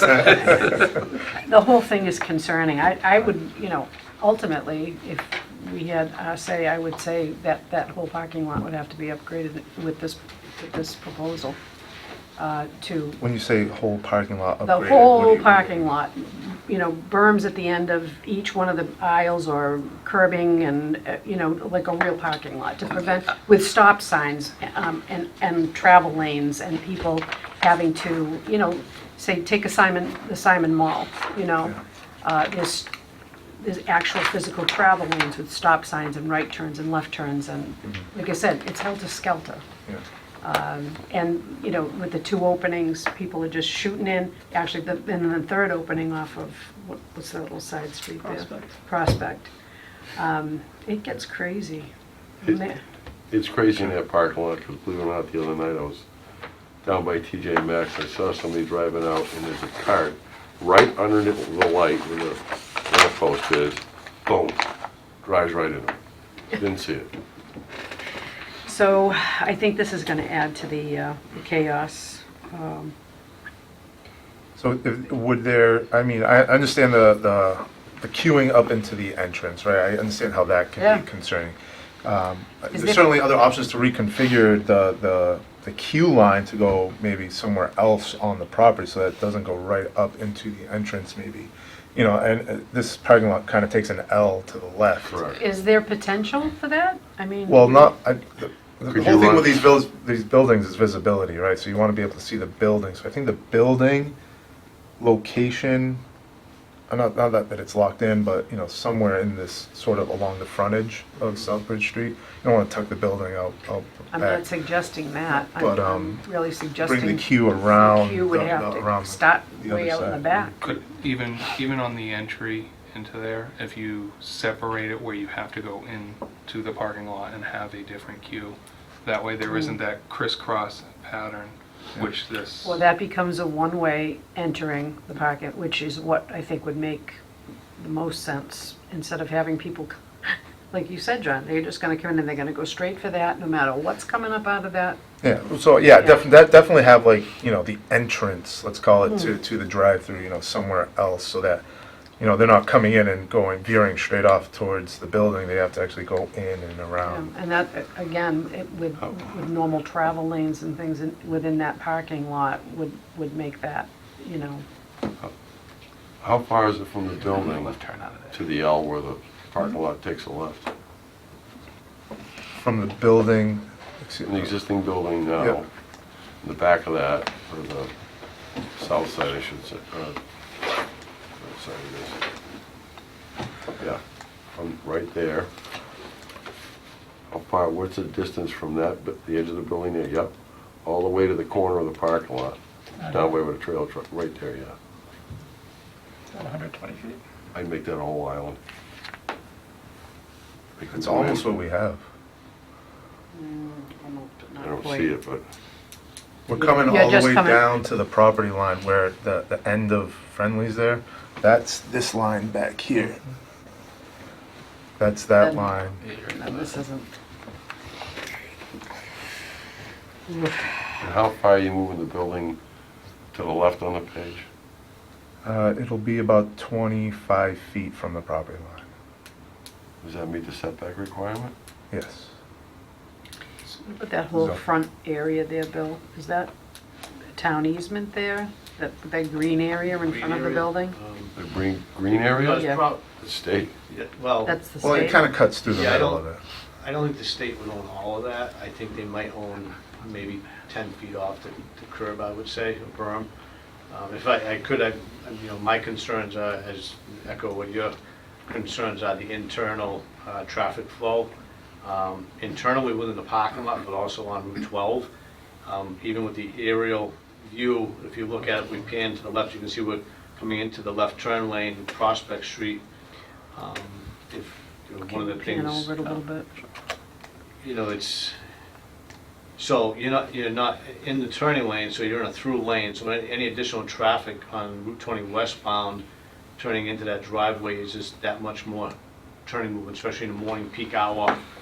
People can be stopped waiting to go left while they have the eastbound traffic or northbound in this direction opposing them, so now you're just sitting there waiting to turn, backing traffic up. So I know we suggested again, talk to Mass DOT, because you're gonna need a permit from them to do Yep, this. I've reached out to them, I just haven't heard back from them. Right, and, Up they, again. they would have some concerns relative to access, I'm sure, especially knowing it's a Dunkin' Donuts. But even with that, I just think where it's kind of crammed in that corner, it's gonna be a challenge for you to separate out the traffic from that plaza from your traffic going to the Dunkin' Donuts. So I think that's something where, without, coming up with suggestions, more for you to come back with ideas of how you can do that. Because I think right now, the traffic is combined, and I don't know how you're gonna separate it to make it something that's gonna be feasible and not create a problem. So I think, I was there last week, the parking lot was full. So, I just don't see a That's a good Dunkin' thing. Donuts going in. It's a great thing. Yeah, it's awesome. Unfortunately, it's also shows that there's not a lot of room there. And it's gonna be difficult to get something to work in that corner. Is there potential for the parking lot to be upgraded? Is that Um, something that's? I mean, I can discuss that. It's a different entity that owns the site that's doing these site improvements, so, I'd be hard pressed to say that this, the owner doing this is gonna wanna Yeah, work on the whole parking lot. yeah. So what are you guys doing, leasing this piece of land to put your building on? Yes, yeah, leasing a portion of the existing land. So what happens when this doesn't work out? We're gonna have another abandoned building over there? Well, all intents are it's gonna work out. They're making a big investment for it to work out. Not work. And just another question, if I could, to the Sure, chair. sure. Is it coffee only, or you have donuts and pastries? No, yeah, it'll be everything. So that, we had talked about a grease trap, you would be required to have a grease trap if you move forward. Yeah, that's, and we would meet all those utility requirements for sure. Okay. They don't cook. See, that's all Right, it's microwave microwaves and stuff. There's frozen no and- vats So it's more of the frying. cleaning. There's Yeah. plenty of grease on my hands when I'm done eating them. Or it doesn't go down the drain? Doesn't go down the All drain. right. Did anybody else from the public have anything they wanted to add? Sure. Hi, Robert Lemansky. My family owns the property that Duncan is currently on, and the Simons family has been our tenant for over 30 years, and they've been nothing but great people. I've got nothing bad to say about them. And again, I wish Kevin, who has taken over for his uncle Gabe, who passed away, because Kevin's dad, Charles, those are the original two people, Gabe and Charles, that built on the property, or built the building that's out on our property. My concern here is, Adam, could you open this up a little further this way? This way. Yes, hold on, I think a little more, just a little more, okay. We own the building, the two buildings, the New Auburn Pharmacy in this building here, and this is asphalt comes down to here. And in here is where all of the water from this project drains into here. This was 10 years ago. And if, Adam, if you just open it just a little bit more, is right here is there's a 24-inch drainage that goes across Sibley Street that empties out onto this side, which then finally ends up being part of Dock Brook. And 10 years ago, this drain got clogged and there was 4 feet of water in this building.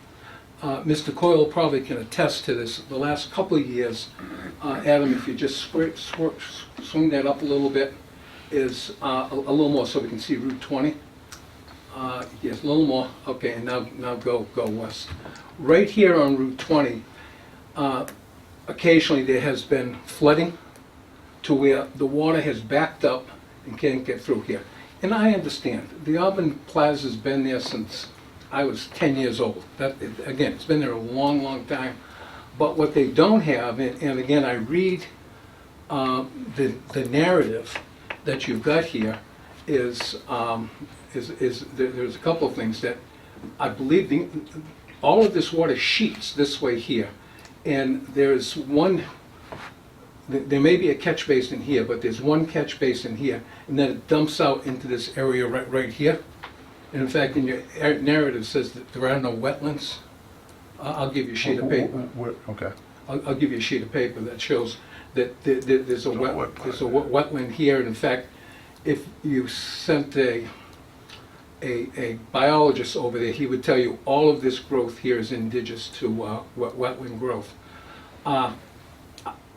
You know, my tenant who's in the bottom section there, she's worried every time there's a rainstorm that the water's going to back up, and we are not in a floodplain according to the old map. The new map says there's no floodplain over here whatsoever. I believe and when you did your narrative, that's what you looked at. Yep. But the old map shows that all of this area in here is floodplain. But anyways, and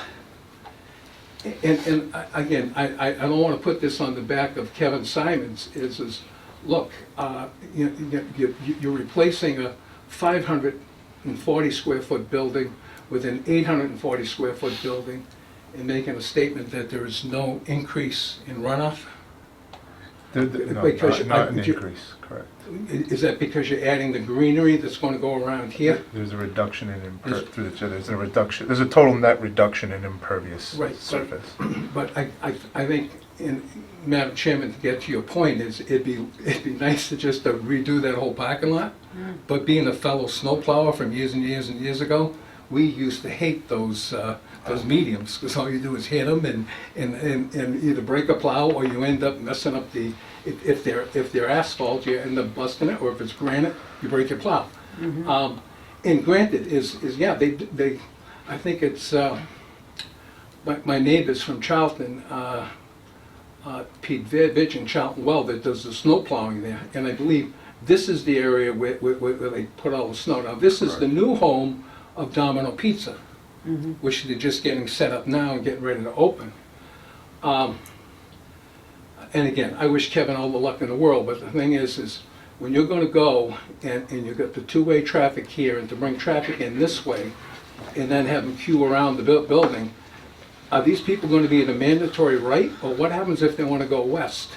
Do they go through the parking lot? And again, I don't know, but I'm concerned about the runoff. I'm concerned about that particular part. I understand that you're putting in a couple of these detention basins. So the stormwater has been upgraded in that we are proposing 2 new water quality units. So we're improving over existing conditions by improving the water quality. We're treating the water to a higher level than exists today. Right, but that would be just for this area right here. It would be, Correct. it would be for whatever's tributary to that existing inlet structure. Right, right, because currently, as you pointed out, all of Friendly's water flows Yeah. this way and then this way. So that would be treated as well. Yeah, I don't know if years ago that all of that property was one and then they sold it. Yeah, I don't know sold it off to how Friendly's. they ever got away with no drainage and just sheeting off to the adjacent, Well, back then, there was. Been there a long time. It was a long, long time ago. There was no stormwater management, and the thing is, what has happened over the years, because I believe this is a new section to the Auburn Plaza, because if I recall right, this opening right here, you could come off Route 20 and go straight through. Then what they did was they added this on, and that's when they added all this parking. And I don't know if that was prior to '96. I don't know if there was any stormwater management in place at the time, for the plaza. But I know that, between the owners and my tenant there, whenever we have severe rainstorms, everyone's nervous. I think it was last spring, we got a storm, I think, of 3 or 4 inches of rain at 3 or 4 o'clock in the afternoon. Was it no? The year before. Oh, okay, it was the year before. And, things happen, but what happened is, the water just came right up that back parking lot, because over here on Sibley Street, it's a 24-inch pipe. I'm working with my wetland specialist in putting together a possible meeting with Mr. Coyle, Ken over at the Highway Department, because the state is planning on doing work over at the bridge for the turnpike, is to see if we can get that pipe at Sibley Street increased, or either that or at least duplicated. So, because it just can't handle all the flow. And, when the Auburn Mall was there, fine. Adam, could you pull that back a little bit? A little more, I just want to... The water that comes from here goes across the street. All of this water from here, and again, they put in storm water, but it goes this way. Okay, so that when these new things happen, again, I'd be the last one to say, don't allow development, but, there's a reason why the engineers have all these formulas, and because it does work. But what happens is, when you get an area this big, that's been there for 60, 65 years, who has no retention, no detention, when you get a 2 or 3 inch burst over an hour and a half, that water just flies this way and then it backs up. So again, that's one of my major concerns. So we've got 2 challenges. We've got a parking lot that's helter-skelter, and we have a water problem.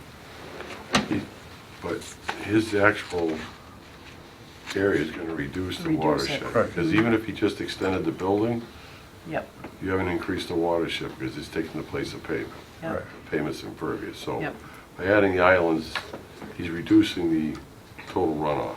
yep. So there's a water problem there now. There's no Right, argument right. there. That's what I'm saying. There's Right. 2 problems on the But site. is it, Not related to this one. right. And maybe if we still don't know what the parking requirements are for that place yet. So I think Well, and I think mainly this is for discussion this evening anyways, to... Yeah, yeah. Right. Oh, we're not expecting to Yeah. close tonight, so. Did you have anything else, Steve? Nick? No, I mean, I think I just would want to stress, like, the nature of having those at the end of all the aisles within that parking lot would at least slow the traffic down through there, and I think that would alleviate a lot of concerns. I mean, just, nature is when half that is empty, you see cars drive right through the middle of them, Yeah. and they wouldn't be able to if those are at the end of the They aisles. can't get through the light on, the prospect, they're shooting through the parking lot. I mean, it's insane. And I think that something Anyway. like that, at that side, people would think to enter in from the Prospect Street side and then go up back, and then you'd be like turn looping in to get to the, I just... Yeah, I hope, it's just I don't know. We're already, like I say, we're already seeing the result at several other locations in town. Okay, so I think, I guess the feedback that I'm getting is obviously the internal traffic of the parking lot, sort of making these islands, at least this island and an island at the entrance, to sort of direct and control traffic in this location here. And then obviously the queue, the location of the queue line, not having it queue back up towards the entrance, trying to come up with a way to have a queue in another direction, which will be interesting. Through the chair, if I could ask another Sure. question. With the driveway coming in, it's a pretty steep grade, and it's short but very abrupt. Do you know what that grade is? I can tell you right now. And certainly in the winter, cars can't get out of there. Right, and that was a concern that so you got 1 foot over. Because even pulling out of there. 1.8. That was a concern that the building commissioner had raised. And I took a look at it, and where you're coming out of the drive-through line, you're coming into a nice flat area. It's not like you're coming in, and if you were to take a right, you'd be coming out and going straight up the slope. You'd be coming out, you'd have a big flat. You'd be in this sort of intersection area. Through the chair, my concern is the approach to Route 12, is where it steepens. So if you're trying to pull out this very abrupt grade change, There it is. so you have the challenge of your internal parking, trying to separate that out in some way, whether or not you can even do that with your one driveway opening that you currently have, and also looking at the traffic patterns on Route 12 itself. So I think quite a few major things that we need to look at. Yeah, so we did get a letter from traffic engineer, McMahon and Associates, they're a large traffic firm. They looked at the turning movements as well as the sight distance for this intersection. And both of those, we have greater than the minimum required sight distance in both directions. And there was no, their conclusion was there was no concerns as far as getting back into the traffic patterns leaving the site from Once you're up there, here. yes, if you were to measure it, the problem is when you pull out of there, your grade is pretty abrupt. And so you're sitting at somewhat of an angle, steep angle, watching the traffic. You can see it, but it's not a comfortable approach to Route 12. It's just something, the point, it just makes this area that much more complicated, I think, in being a desirable location for the traffic. And I don't know if you're at liberty to say, is the current Dunkin' Donuts staying? Is this just to supplement that demand or offset that demand, or is this going to be the new location for the Dunkin' Donuts? I'm not 100% sure on that, but I think it would move here. Move here, okay. I'm 98% sure, and again, having discussion with Kevin, his lease is up July 1st. Because one of the things... There's been no extension, and, excuse me for a second, Bill, and like Kevin said, he says, Rob, I don't know if this is going to fly, and I don't know if I'm going to be able to get financing, but like I said to him, it's like, Kevin, business is business, I've got to move forward, you're moving forward, I totally understand. No hard feelings, and you got to do what you got to do. Sure, and one of the things that works well where he's currently located is if you're heading southbound, or some people say westbound, Route 12 runs north-south, but heading towards Charlton, there's a gore area there now. It's about 12 feet wide. So even though it's not a turning lane, you can actually stop there in that gore area. And it's a protected area to stop, to wait for the braking traffic to turn left. This won't, as designed now, doesn't have that. So when you're stopped waiting to turn left into the driveway, you have traffic behind you backing up to... Right. Through the satellites. Goulden. Yeah. Excuse me, Adam, could you open that back up again to the site? And the other way to Prospect Street. Yeah. Right. Yeah, no, People right let to where the people new in, Dunkin's gonna gonna stop be. the Right, traffic. if they stop. Yeah. According to the plan is, this area right here is going to be a delivery zone area. That's what it said on the plan. Yes. It was a loading zone, yeah. A loading Yep, zone. a loading zone. Right, and they're still going to do the muffins and the donuts, but on the plan it says twice a week. I know Kevin's not going to bring inventory in there twice a week and try to sell it for fresh. He's going to have it. It's going to come in at least every day, at least every day. And the thing is that right now they have a trailer truck that comes in the site at 7:17, and that trailer truck actually will block the parking lot in order for them to deliver what they need to deliver. So there's a chance that trailer truck is going to be here unless they go across here and just stop. So Blocks your queue. Yeah, and then, yeah, exactly. Yeah, we can, Well, I think it's time, you know, go back and take another look at it and see if we come up with a better plan. Do you agree? I just want to know what, you know, what the Sure. concerns are, to have something like a goal to kind Absolutely. of work towards. Obviously, the peer review will come back, so we'll address it, whatever they, you know, whatever comes of that. And then obviously, you know, just traffic really, I guess. The traffic's not getting better. No. Is the, Especially at Christmas. Oh, yeah, but, I mean, it's just overall not getting better. Through the chair, have you looked at another location? I think at the DCG meeting, someone had Yeah. mentioned parallel to Route 12, between the driveways, extending the queue, closing off one of the driveways. I mean, there's other options, and as the board mentioned, in kind of redesigning this Yeah. lot. I mean, that we might kind be of switched it something- around. This was, I guess, the kind of the go-to because of the existing building. I get it. And, you know, that's where Yeah. they were, you know, But that was the again, idea. if the idea is the visibility, wouldn't it make more sense to put that building right along Route 12 with the, you know? And then look at Yeah. maybe one-way access in and just look at Yeah. your access, currently trying to improve that access and having adequate queue lengths. I'll And I can read, tell you that the police chief is very concerned about queue lengths, and I know that it's something he feels deeply about, having experienced issues with the current Dunkin' Donuts, I think, at other locations in town. So we'll I had continue. a couple other questions on your details. Okay. sure. I was ready. After the last meeting, I was like, oh man, he's gonna go through the details. It's real quick, though. You don't have a lot of details, so. Have you spoken to the water or sewer department yet? Yes. Yeah. Water Department issued their letter, and I've spoken to, I forget his name, I have it written in here.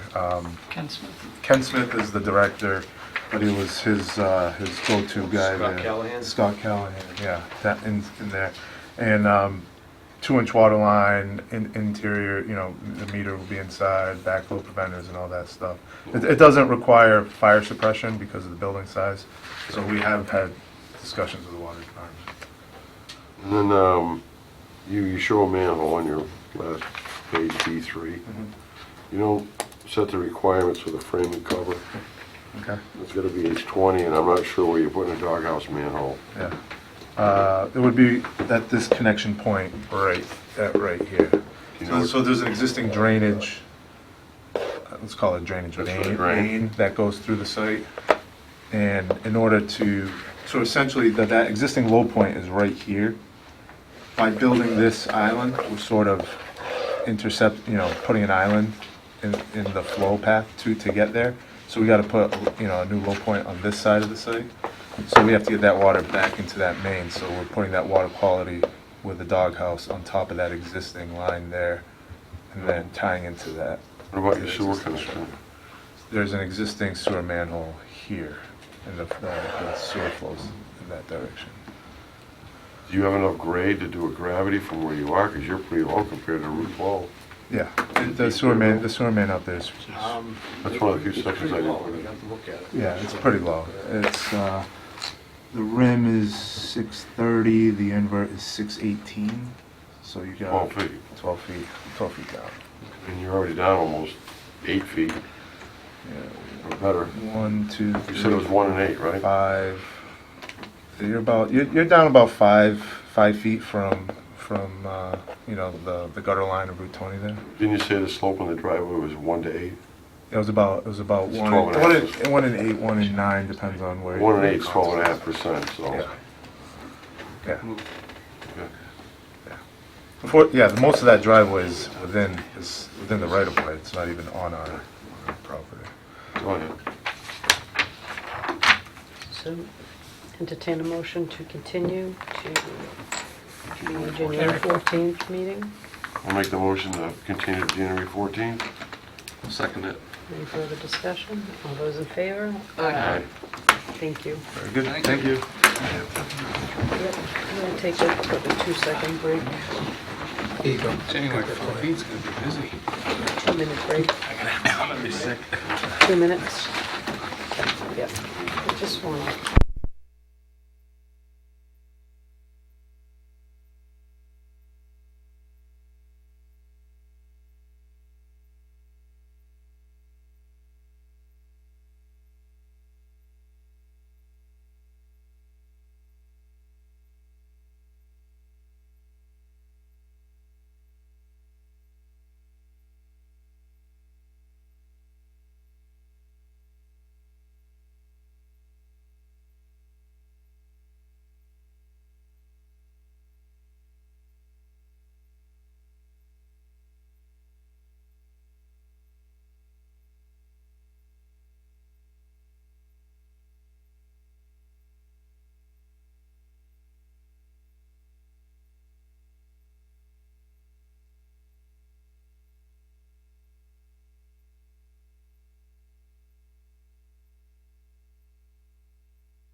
Requesting site plan approval under section 3.2.5.2 and 3.2.5.3 of the Auburn zoning bylaws for a restaurant use and special permit under section 3.9.2.2 for a drive-through service use Starbucks on property located at 824 Southbridge Street, Auburn, Mass. Map 66, parcel 148.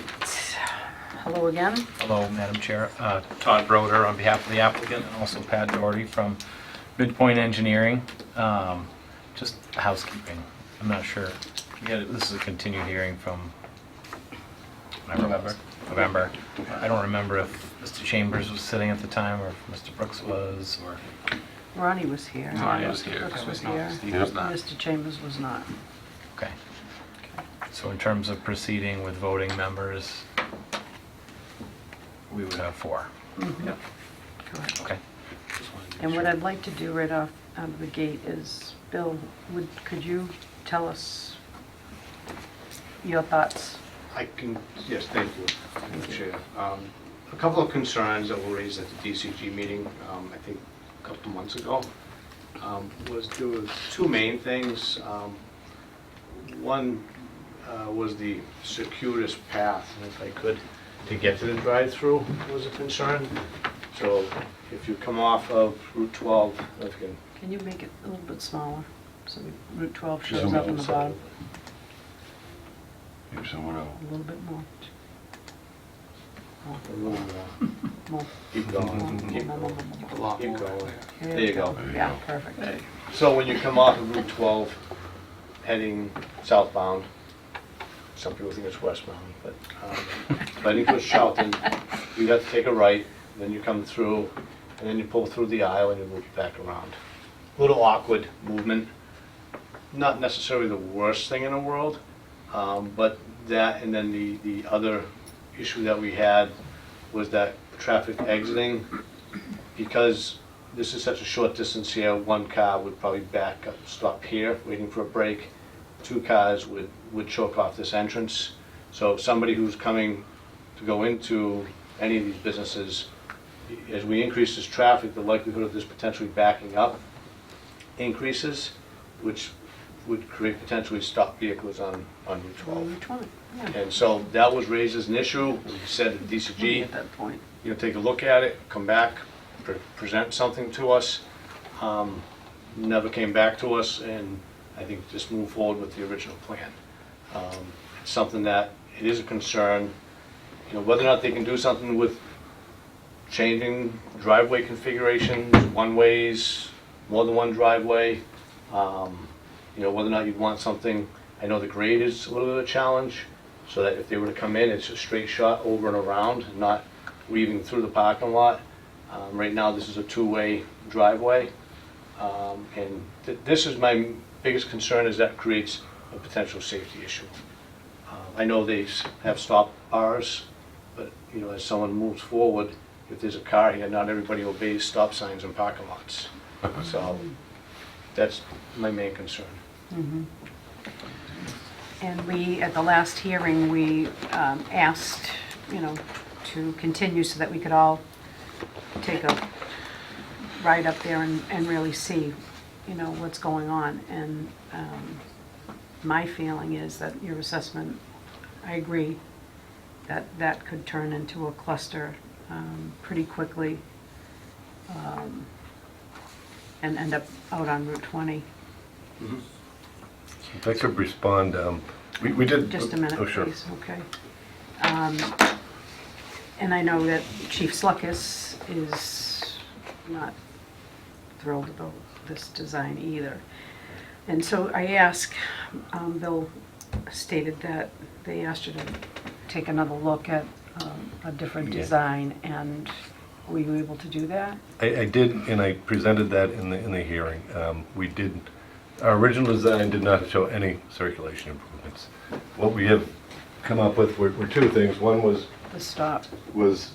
Softening this turn for the cars going towards the Taco Bell KFC. And right now, the stop bar is located here. Mm-hmm. So people come in this direction are stopping here, but they're not even stopping, they're going forward. So our plan was to move the stop bar back to the edge of the building, and include in the stop signs, you know, a notation not to block intersection. We also presented the, you know, the approximate amount of flow and what other businesses are open when the peak of the Starbucks are. And there'll be about one car coming in, making a left per minute, and about 2 cars leaving the site per minute. And if you did go to the site, you'd see that there's, We did go to the yeah, site. there's very, very little traffic at that intersection. It's the existing condition. It's been open for 10 years, and, you know, our feeling is that the morning peak would now reflect what the existing afternoon peak is, when all of the businesses are operating. And there has not been a problem, you know, in the 10 years it's been operating. We don't feel that there would be a problem going forward. There hasn't been a coffee drive-through though there either, so. No, but this entrance exit is utilized by the Taco Bell KFC traffic as it exits and goes. What are we And this saying, is a westbound restricted, on 20? a restricted curb cut where you only have right turns in, right turns out. It's impossible to make left turns because of the concrete island. Right, with right. the barrier. Right. And this was an approved site plan from 2006 with a drive-through. It was for a bank, but it was approved drive-through design at that time. You know, For a bank. Yep, for a bank, right. And so we're increasing, we understand, you know, and last time when we were here, we talked about queue lengths a lot. And we thought that was the concern of the police chief, was the queue length. So we provided an exhibit and you know, talked about the 10 drive-throughs in town for fast food establishments, and this being the longest drive-through queue before you start to impact a street, in this case, you know, Route 12, over 400 feet, and that's, you know, in excess of 20 cars stacking. I did a little research around, and, you know, the Starbucks, you know, manual for folks that are interested in putting in a Starbucks, you know, essentially around the country. I mean, in there, they always tell you, you know, that you need this many parking spaces, we want the building to be such and such a size. Well, their drive-through preferred queue length is 11 cars for the drive-through lane in a 7-car stack. So we're talking about having the capacity anyway to have in excess of 20 cars in the queue. So I don't think the queue length is really an issue. We tried to address Bill's concerns about the access there and that those pinch points. You know, there is, and Pat can probably speak to this, but this is a long-standing curb cut. I don't think that we can modify or get a second curb cut to process this drive-through. So we feel stuck with this curb cut. So we tried to make it work with a little bit of signage, with that softening of the curb. You know, if there's another suggestion, we're glad to hear it. But really, you know, the building's where it is. Obviously, that's not going to change. The only spot for the drive-through is where it's shown now. And And that's a terrible location. Through the chair, is there any options? Right now it's going to be crisscross pattern. Is there any option of shifting the opening? I think there's 2 things. It's a DOT permit, and when they looked at it originally, Yeah. that's where they wanted the driveway. Have you gone back to DOT, because you will need a new permit from them? We will not need, I don't think we'll need a new permit. We're not increasing the I traffic. talked to them today. You do need a new Okay, permit. we Change have of not, use. yet, we haven't talked to them, and we certainly will. Okay, I talked to the permits engineer today. Mm-hmm. Any change in use, they would issue a new permit. Okay. So maybe that would be a good opportunity to discuss, you know, the Yeah, 'cause you opening. could shift that opening up to the next I opening, would be can perfect. know from the owner, it's probably not going to be economically feasible to create a new state DOT curb cut and to move it.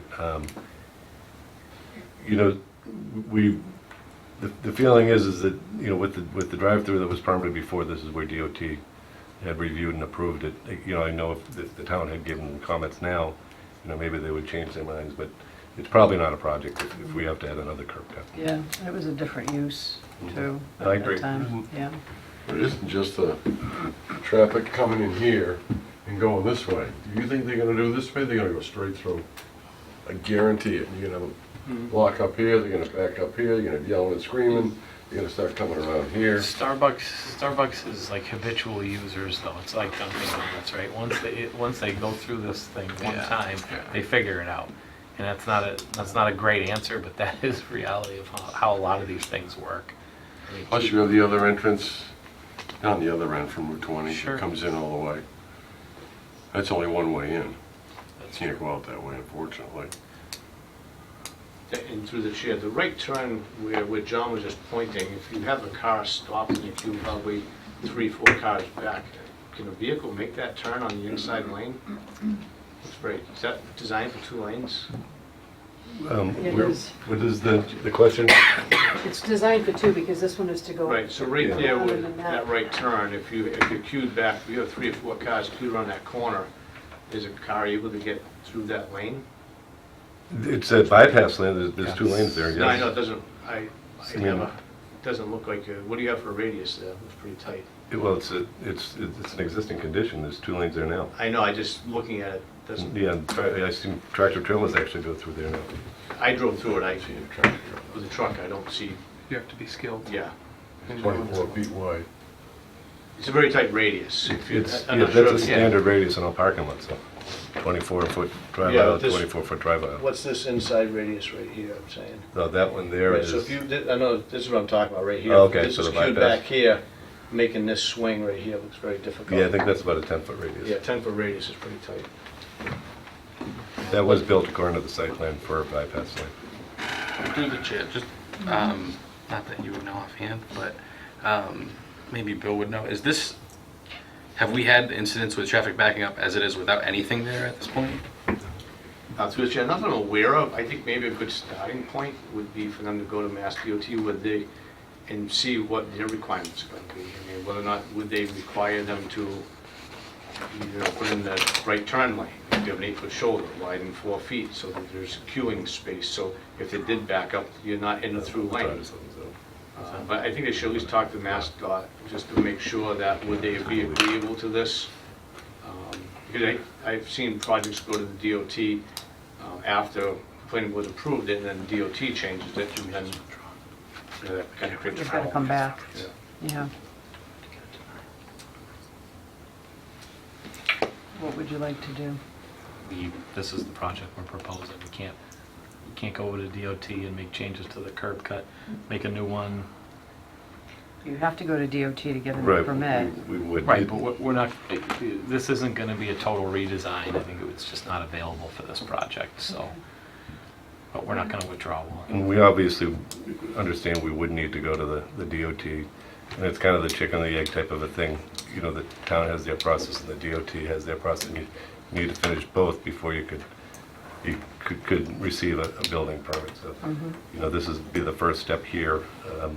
If the DOT said, no, you have to put in a turning lane, or you have to move the curb cut, we would either decide if the project's going to move forward there, and if there were changes to this plan, we would represent them to the town.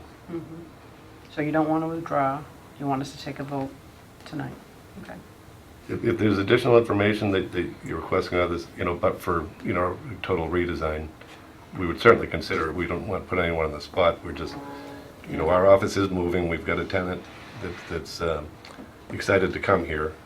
But for the drive-through use, a new tenant could occupy this space that has more traffic. And I know it wouldn't have a drive-through with the turning radius. There are other approved uses that have a lot more traffic than a Starbucks does, and a lot more traffic at the same time as the development experiences their traffic, in the evening with the restaurants. We felt that, using or having a Starbucks here with their peak demand or their peak traffic occurring when the other businesses aren't even open was the best use we could have in there. Any public comment? Bill, did you have Through the something you wanted to chair, add? the only reason I suggest talking to Mass DOT, because if you have their traffic engineers look at it, and potentially they may come back and say, we're okay with as proposed.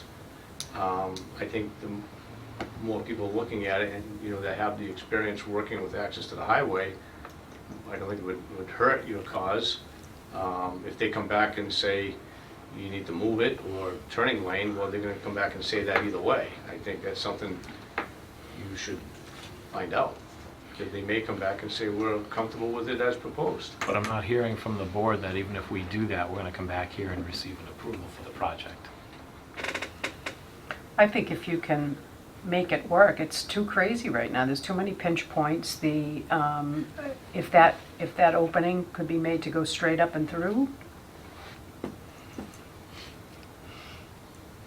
I mean, Right, I guess what, I thought what Anything? Bill just said was if we go to DOT and show them this, and they say, okay, we're fine with this, even with a coffee shop I still think those use. pinch points are, That's my point. yeah. So the conversation with Major DOT point. is Yep. proving Yep. what Yep. point. If we're not willing to or able to, for a variety of reasons. Make any changes, yeah, I see. Because we also have existing tenants with Yeah, there's certain lease rights, certain and they've input all, and rights that- any changes to parking spaces, they, affects the leases. Mm-hmm. And, but, the reason we didn't propose that and why we, came forward with this is because it works. There's a perception that it may not, but it works. My office has been there for the last 10 years. I've never seen 3 cars stacking out there. And yeah, there isn't a restaurant there now in the morning, but, I see a lot of, a lot of uses that are having their peaks when, Route 1220 westbound is experiencing their greatest traffic, and there hasn't been a problem. I've never had a problem leaving that curb cut. I've never been at the curb cut while I was waiting for someone else to leave. So from my experience and from the tenant that we're using with their peak traffic being, opposite of the rest of the buildings, we felt this is the best way to go. Did you have something you wanted to Well, say? yeah, I think that does hold some, some weight to the project in general. I mean, the peak hours are different if there aren't those same issues with the other restaurants. And I mean, I know there's multiple entrants for, the Taco Bell to come in and out, but I feel like those issues would still happen during their peak hours. That would happen with or without this. And if they Taco have, Bell? yeah, I mean, with that Taco Bell and Chili's having the same, relative the same hours, lunch schedules, that sort of thing, like we would see those issues. So maybe, if it was one of those things where DOT said, yeah, we don't have statistics that would mirror that there's been issues there, right? Then I think that kind of answers that question for us. At that point, I kind of feel more comfortable. Going to Taco Bell, you come in and make a right and just head down. You're not making a right off the highway, then making a left, then making a right, then making another right. It's totally different. Yeah, but exiting. Right. But if And you're then a exiting the left. same way, if you're on your way back that way, And the people are entering for Applebee's. Chili's. Chili's. Chili's. But I mean, I would assume that like if you come Chili's in, has an exit out the back as well. So do they. Not really. Yeah, that's, It's not as apparent to that building as it is to Chili's. I'll tell you that I think a there's lot of they're people not use enter that sign way. on the back of that street. I use that back one. I appreciate everyone's positions for or against this. I understand them. But I really do feel that, first of all, with the queue lines, I thought there was a lot of different, this was very different than the last one we looked at. I did go out to the property, and I thought the queue lines were fine. The fact that we're only going one way and there's not traffic going both ways, I think alleviates a lot of the pinch point concerns, because people are just they're gonna come out, and I did sit there for a little bit. I didn't see any kind of pinch points over there by the stop signs, and where it's off hours. I don't see any problems with this project. I just don't. Through the chair, just clarification, Scott, when you say one way, Yes, that's my question. You can't take a left here. okay, it's a two-way, it's entrance and exit, okay. Well, I mean, I thought you meant the driveway was a one-way. people coming out onto 20. Right they're not turn in, gonna take a right left. It's a right turn Yeah, only, take a correct, right turn okay. only. I just wanted Yeah. clarification, okay. I just think that slows up traffic Sure. a lot when people are trying to go across. And I think that's what on the And project we through the talked chair, about. just to build on John's comment, how do you prevent people from going straight in? Even if you can get They just- Yeah. You don't. It's gonna work about as good as the exit on Warren Road for O'Reilly's. Do not enter, emergency vehicles only. Mhm. But I mean, if you strike that white, do not. I mean, it's pretty. I mean, you see what Parking you, only. So you know. people are gonna do it. Yeah. Will it continue? Probably not. Time to close it. Put it I just don't look at the projects that way because people are going to. So Break a law, I'm trying to people are gonna understand, the comments a little bit, and I think, what Pat and I just talked about is, we can go to DOT and talk to them about this plan, but, and maybe there's a small tweak to this plan in terms of, a swing on the curb or something, whatever that may be, something sort of minor, but essentially utilizing this curb cut, the same traffic pattern though, that's what we'd be willing to talk to DOT about and get an answer on, whether they thought that was acceptable. Again, I'm just hearing, I think that that's not necessarily acceptable to the board.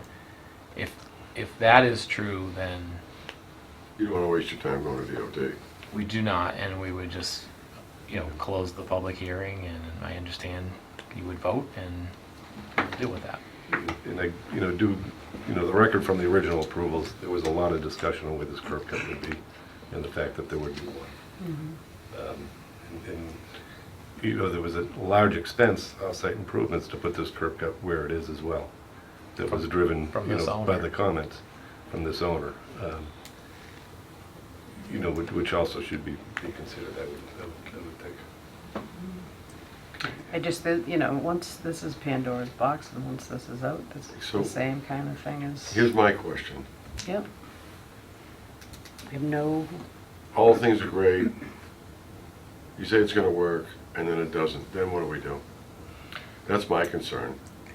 I'd love to hear the rest of Wendy's comment. I'm not really sure where she was headed with it, but he just summed it up the succinctly Pandora's for me. box. Yeah. Is this about Once- queue length, or is this about the site? It's Because- about queue length, it's about pinch points, it's about Route 20, backing up, traffic up onto Route 20.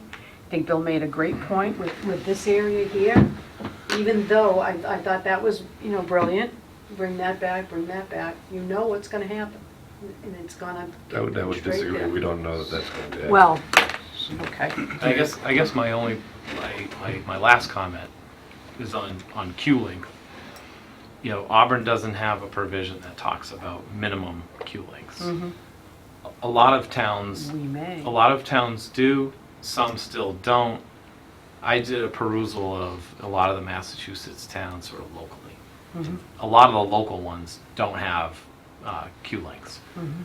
Worcester has one, and it comes up all the time. Their drive-through for a coffee shop, minimum queue length is 240 feet. We're showing 400 plus, feet of queue length capacity. I mean, the way they measure queue length may be different, but I really don't think it's the queue length that's bothering everybody, Todd. I think it's because when you're coming out of here, you got people coming in here that have to make the left and go up, right? To go around to your queue length. Now you got people coming out of here, they gotta make it over here. Well, this guy's trying to make a left to go this way. That's the biggest pinch point, is right here. I That's think the that biggest problem. if we moved it The that way, length we'd of your- create a new The principle. length of your queue is, I think, is plenty big enough. It's this area right here that's, so giving me heartburn. the drive-through servicing materials and information that anybody could access on the worldwide interweb for Starbucks tells you tells you what their service time is per customer and how many customers they essentially release from that drive-through. It's not like going through a toll booth on the Mass Turnpike, right? It is, you go, you get processed, you pay, you sit there and wait for your drink, then you get it, and then you drive off. They strive for a certain parameters, but it's not like they're releasing, 10 cars a minute or something to that effect. So the pinch point here would be how many cars can get out onto Route 12 in the time that people are emptying out of the drive-through. That's And exactly it. Is this pinch point so bad that that cars would back up so where cars couldn't get in? Okay, but- I don't think the queue length has anything to do with it. That's where I was confused No, but initially too. it's not just the people coming in to take a left to go around to the queue and the people coming out of Starbucks. It's the people that want to come in and take a right. You think everybody's gonna stay on the right-hand side of that road? Not So they happening. want to come in and go this way? Yeah. And you got a guy coming out of the stop from Starbucks, takes the wide left turn, or wide right turn, but he's way to the left side. And I think if you've been to the site, you know that this isn't a large. I've been there. I was up there for over an hour last Yeah. night. If you saw, there's maybe one car going out to that curb cut a minute. And what we're talking about with the Starbucks is about two cars to that curb cut every minute. during their peak, If they're really good. and less than that during most of the day. You know, so we talk about a pinch point, and we had, in the original presentation, we had made, you know, if there's a car here, it would take 3 cars to totally block this intersection. There's a stoplight right here that provides plenty of gaps. There's no people here waiting to make a left-hand turn. Correct. Everyone has a free right-hand turn as soon as there's either no one in this lane or the light turns red. So it's a very small generating property as it is. There's, as Attorney Broder had mentioned, you know, the drive-through window itself is metering cars from the drive-through. It's about 45 seconds to make that transaction. You know, it's a perceived pinch point by looking at it from the bird's eye, but, you know, we don't feel it's going to operate that way. And you know, that's been our contention all along. Again, my question, what if it does? Then what do we do? Well, I mean, looking at the facts that we have is a metered number of vehicles leaving, existing traffic on the site, it won't happen. I guess if Still haven't answered the question. The question is, what if it does? How do we mitigate the problem if it does create a problem? All I'm hearing is it's not going to happen. well, that could happen on any site. You know, if it were a public safety issue, it would be shut down. You know, or police details would be required. You would think that, but Dunkin' Donuts is still running pretty strong downtown on Southbridge Street. And they create a massive backup. And this is not that site. That's a No, I generic understand. queue. You can go left and you can go right. It's Dunkin' Donuts is a different tenant. They have a lot more transactions, but they're quicker transactions. They have more coffee, quick coffees. You know, looking at Starbucks? this, no, Dunkin' Donuts. Dunkin's quicker. Yes, I was going to say Starbucks. Yes, is yeah, much longer. yeah. So Yeah. you know, we got to look at this project we're presenting here in. And John, I feel that we could say, well, any project, what if? I mean, what's the likelihood? And on this project, I just see it's uniquely different than the other ones that proposed and then the House Street, that we do have the space, and I don't think queue times will, I don't think that pinch point will be as bad as we think. Through the chair, one of the things I'm hearing from Todd, from the engineer, that I think you indicated 2 cars in a minute. The numbers that I think Todd mentioned. 2 cars in a minute is them really rushing you through the Okay, drive-through. so that's 1 car every, Well, in 30 seconds, right? Right. The 2 cars I was mentioning, one would be from the drive-through and another from Sure. it's So- about 50%. So 2 cars coming in, most people are gonna come across here and probably come in at an angle. So I think 2 cars theoretically could block that, because they're not gonna square off. They're not going to wait a full minute at that drive-through. Right, but that driveway. I guess where I'm going with it is that you have a traffic light just to the east of this location, where your green cycle is more than 30 seconds. Okay, your green time is probably, I would say it's probably a minute or more. So you have platoons of traffic, so it's gonna be hard for cars to go. It's hard there today, you can make that argument, but it works. There's not a problem, there's not backing up. Going westbound out of Auburn in the primarily the morning hours. Right, I'm just saying, you know, looking at that, if you're. Traffic's coming inbound, not outbound. Depending on what your gaps are, if cars are moving along at 40, 50 miles an hour, and you have a steady flow of traffic during that green cycle, I'm not so sure that people are gonna be going until the light turns red and creates that gap. So I mean, those are the kind of things you really should be looking at, because once you go a green cycle a minute long and the cars are continuously traveling westbound, I'm not so sure that someone's gonna pull out in front of that traffic to go, nor would we want them to. So when you wait for that light to turn red, and now you have the other lane go, but there is a gap for a short time frame that you could potentially go. As far as a busy place and be a certain distance from a traffic light, try to get out of BJ's gas station. This is It's a a freaking gas nightmare. station, though, and you've got a lot more traffic there. How do I have more traffic there than I do further on Route 20? You've got 16 pumps there, and it's... Oh. I'm not talking about the cars in the parking Okay. lot. Yeah. I'm talking about getting on the highway. You can't get out. You have to wait for that full light cycle to stop to red. And if you blink your eye, they're coming out of the parking lot, and you still can't get out from Home Depot. Through the chair, just comparison on traffic volumes, on 1220, there's about 30,000 cars per day in this section, and the other areas probably decreased to 20-something thousand. So because this is an overlap of 12 and 20, there's more traffic here than there is on 20 or 12, because this is 12-20 overlap. Makes sense. Nick, final, I would say that there final would be a public statement? any use time, right? Oh, I just, Did you have something else you wanted to say? I think we wanted to beat know this. if they thought about softening, instead of pushing this back, if they'd soften this one to meet here where they're not stopping a cross flow of traffic. If they soften this up, then the people exiting are lined up and ready to go out when it's free instead of cutting a corner or coming back here. And I don't know if there was ever consideration to having this, you know, back up a little bit, Wider. soften that, Drop and the then response. when you're backing up, you're actually backing up into the queue, which we, I think, have established is more than what we would normally get. So then your backup's in the parking lot and not backing up into the street. And I think they both said that this is the design. You know, a tweak like that is something that we would certainly, you know, that's a minor tweak because the site plan is not a major curb cut move. Our feeling was this, you know, we would certainly entertain that if the board wanted. You know, the metered flow out of the drive-through we didn't feel was going to be the, you know, the primary movement we wanted to design for. You know, it's, you know, just to tee it up. If that's the feel of the commission, we could certainly take a look at that. But our feeling was that the drive-through would be less prioritized. Through the chair, and I don't know the answer to this question, is a small island here a possibility to stop cross traffic for people just driving straight across? You know, certainly, and then, you know, we would, you know, work with that with the DOT as well. You know, or striping or something to more reinforce the Correct, just the It's not you a know, the bad hard idea. line. If you could Franchise put them an from there. island in the middle of that. Yeah. Would that stop satisfy that- like the concerns? Just stop that crossing and soften that, bring that back. What do you think about that, Bill? I'd have to see it on paper, see how it would work.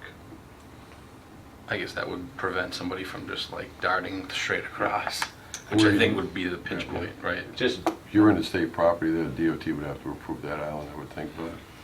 yeah, I mean, my initial thoughts on the island is I'm not sure that you could extend it back far enough to make that really a change be significant. The rounding, as Steve mentioned, if that would pull back far enough, maybe that might accomplish something. What if your work was But, entirely on their property? you know, you'd really have to see it, because even the island, we at the Impact Fitness, we had an island, and you know, the people run over that island all day long and take out the sign, so, because it's a high-street road. I'm not sure, again, that island, the length of it wouldn't be long enough to change people, because you'd still have to take a left after you come through. Right. So you wouldn't be able to extend it far enough back to really make a difference. But the way this island is drawn here now, I can understand, is by doing this, you no longer have a bypass lane. Where you have 24 feet here. Well, you've got the bypass, and then they merge together into a single lane. The bypass only has to exist until the point of service. Just past the point of service. So, again, if you have a car here, somebody goes through, gets sick of wait, goes to the bypass lane. Now he's gotta wait for the car that just came out of. Right, just, yeah, that, you know, Why do we, yeah, but why do you need to merge it into one? So instead of two cars coming out, there's only one. yeah, you just kind of controlling the traffic a little bit, you know. So that you see wouldn't have that- two cars looking to both take a right turn. So when I mentioned soften, it's more to try to align it better with the existing curb cut. Yeah, we would still come down into one. Yes. We would probably. Just- Then if you did that, you're effectively creating, you're coming across now this bypass lane, so, right? But the bypass Is that what you're- merges. Bypass lane would merge with it at the... It merges after the Over window. this way? Yeah. Yeah. I know what they're saying, by doing that, it relieves a pinch point of two cars trying to come out instead of Right. just one. Right. And that's how it would be, and I think the existing, or the stop So- sign that they moved back, I think gets moved forward, and they have the traffic. Beyond the. We can play with that piece of the you know, the site. I think the curb cut's the tougher part. But speaking of bypasses, and where do the supplies come in? It's during the off-peak hours, you know, during the middle of the day, they're using that drive-through bypass lane.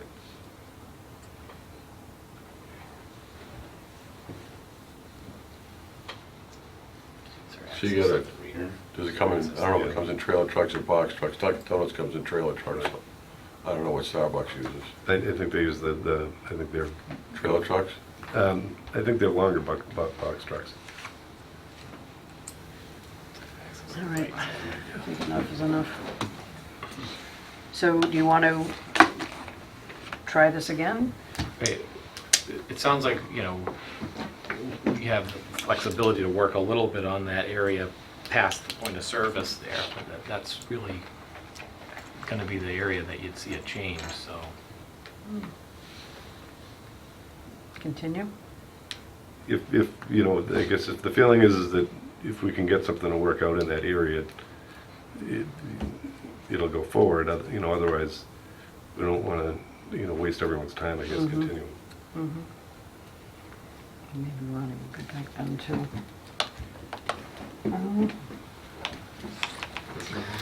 What's the vote? There's enough of us here. Yeah, 4 of us.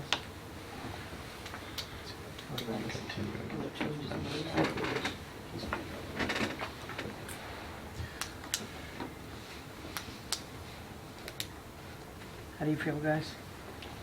I think I've made it clear. Yeah, soften it up.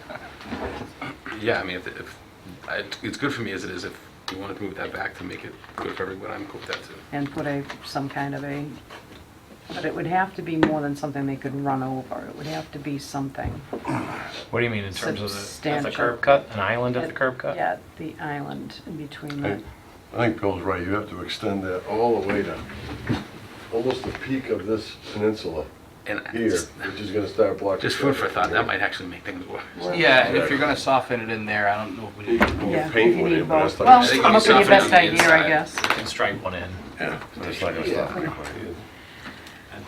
And the ideal solution to me, and they're probably not willing to do it, it would be to put in, there's already an 8-foot shoulder, I think, out there, to widen that 4 feet and put a turning lane in, so there's area for people to back up, so not backed up into the through traffic. So where would you like to see that, Bill? It'd be a right-hand turn lane. On Route So 12. There's already a 8-foot shoulder out here. Yep. You widen 4 feet in here and just give them a turn lane. and- Yeah, I can say that the grades probably wouldn't work out, and I'd also mention that DOT just reconstructed that whole They'll intersection. let you, they would let you shortcut it. But for the extra 1 or 2 vehicles, I don't know it would justify a decel lane, and then a decel lane, you're getting very close to the, you know, that turnaround, so geometrically, it probably doesn't work. This development was required to put in a decel lane before. The DOT took that away.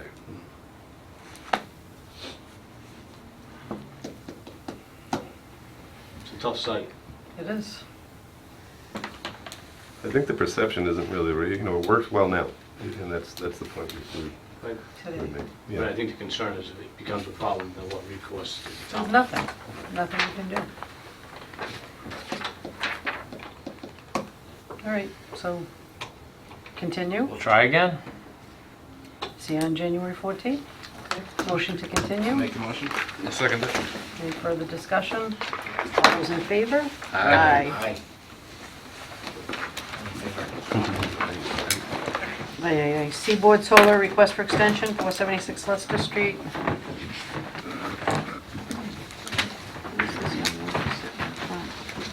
No idea. Issues with Bill.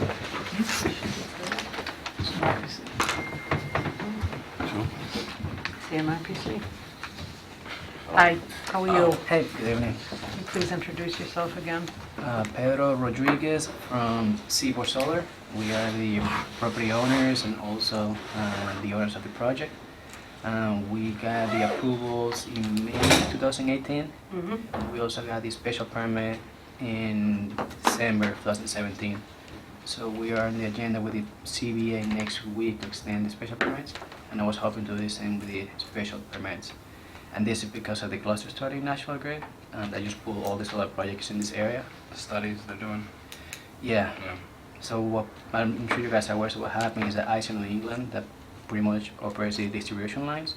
They pretty much hold up all the projects that were part of the SMART program to run a study that had lasted over a year, and we're expecting it to be done this year, but our construction is going to be delayed until is completed. So for that reason, I was hoping to extend the building permit for at least a year, in case we're not able to start before May next year. Any comments on that? Yeah, National Grid is holding up everything. Pretty much indefinitely, so. We need a motion. Yeah, motion to extend. Motion to, motion to extend 1 year. Yeah, for 1 year from starting May of 2018. Okay. From May of when? From May of 2020. 2020. So it'll be in Okay, May it's 2021. premature, but he's trying to stay ahead of this, which I think is good. So, just one question, what happens if National Grid does this survey and we don't need you? No, I mean, the project is already in the SMART program. We already got the preliminary cost that increase in the connection. If the project is still feasible, we're gonna move forward. We just have to wait for National Grid or as New England to finish the entire study of all the projects. So we pretty much are ahead of the curve, but we have to wait for the other ones to complete. And just in fact, I think we have, I'm sure you guys know, we pulled the permit, we renovated the bridge. I'm meeting the inspector tomorrow to get the CO, so we're moving forward, we just have to wait for him. If it happens before, then notification's given before you start construction. Oh, no, of course, yeah. Make a motion to continue to May 2021? Extend. Extend. Decision Extend the decision. Okay. 1 year. Is there a second? For all 5 lots. For all 5 lots. Great. Second? I'll second it. Any further discussion? All those in favor? Aye. I'll send you something. And last but not least, All that time for 30 seconds. complete streets, I know. CMRPC. Hi. Hello. Good evening, everyone. My name is Kwame Tran. I'm an Associate Transportation Planner with the Central Massachusetts Regional Planning Commission. And I've been working with Bill, Joanna, and Adam over the past 8 to 9 months or so on the town's Complete Streets Tier 2 prioritization plan. Just give me a second. There is a web link that I just want to open up now before I go.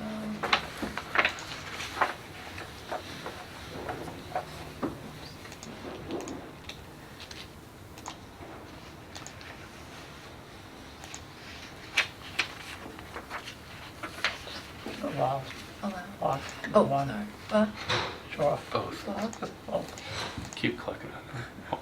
Blocks now. I usually Keeps closing on it. I just usually shut off the computer at this point in time. I know why it's doing that. Twice today, my computer restarted while I was on call. So is it only the areas that actually had sidewalks that were evaluated? So when we did our data collection, we collected data on all federal aid eligible roads and local roads. So we looked at where sidewalks currently exist. And we also checked for gaps in the pedestrian network as well to see where new sidewalk construction could be made. Okay.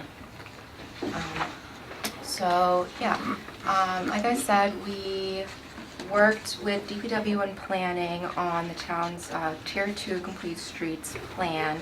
And the program is actually broken up into 3 tiers. So I'll just quickly overview that background. The Tier 1 phase, which is the Complete Streets policy and training, was passed by February 2018. Yes, was passed by the Selectmen in February 2018, and this policy demonstrates the community's commitment to implementing complete streets approaches wherever possible and where it makes sense. So making roadways safer and accessible for all modes of transportation and being thoughtful about it. So not putting bike lanes everywhere, but considering where bicycle activity is happening, where pedestrians are traveling, and making those accommodations to help them travel safer and better. And the second tier, which is the phase that we're currently in right now, is the prioritization plan. And this is a combination of data collection and developing the spreadsheet of proposed construction projects. So with the data collection, we did extensive sidewalk collection using iPads, and we digitized that into an online mapping dashboard for you guys to take a look at. And at this time, we were also working with Adam on the town's master plan. Our staff had drafted the transportation chapter, so we were able to take the master plan survey results and to take a look at what the residents were asking for in terms of more sidewalks or where they needed better connections. So we took those responses and included it as part of our research. So with that, the data collection, as I said, it occurred this past summer across the entire town where sidewalks currently exist. And we had cataloged and graded sidewalk and ADA conditions on a scale of excellent, good, fair, and poor. We also looked at crosswalk locations as well as shoulder width. And so this is just to give you some insight into kind of the various conditions that we're looking for. Obviously, the poor sidewalk is deteriorated, and no ramps, poor ramp where they don't have the detectable warning pads. Compliant ramps that we're looking for are those ramps that have that padding. So this is actually something new that we've done. Typically with our complete streets process, we bring the huge table maps and we ask folks to draw on them, and we lay out all the complete streets lines. But this time around, this was actually our first online mapping dashboard that we did. And we took the data collection. Oh, wait, I opened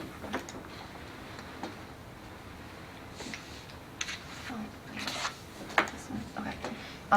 So we took all of our data collection findings and we put it on this dashboard here, which is publicly available, and we hope that you can put it on your website or somewhere where the whole community can take a look at it. But you use the following items over here in the side panel to look at conditions by street.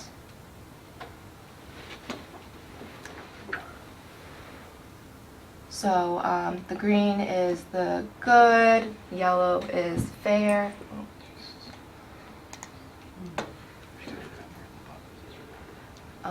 And you can also view the data based on the conditions themselves. We get over 60 minutes.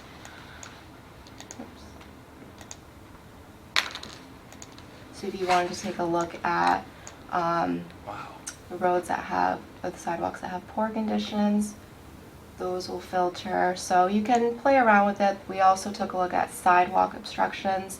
It's hidden by default, but if you wanted to show, so the various obstructions are like mailboxes, utility poles, things of that nature. And crosswalk locations, you have to zoom in pretty closely to see that because they're very, very small lines.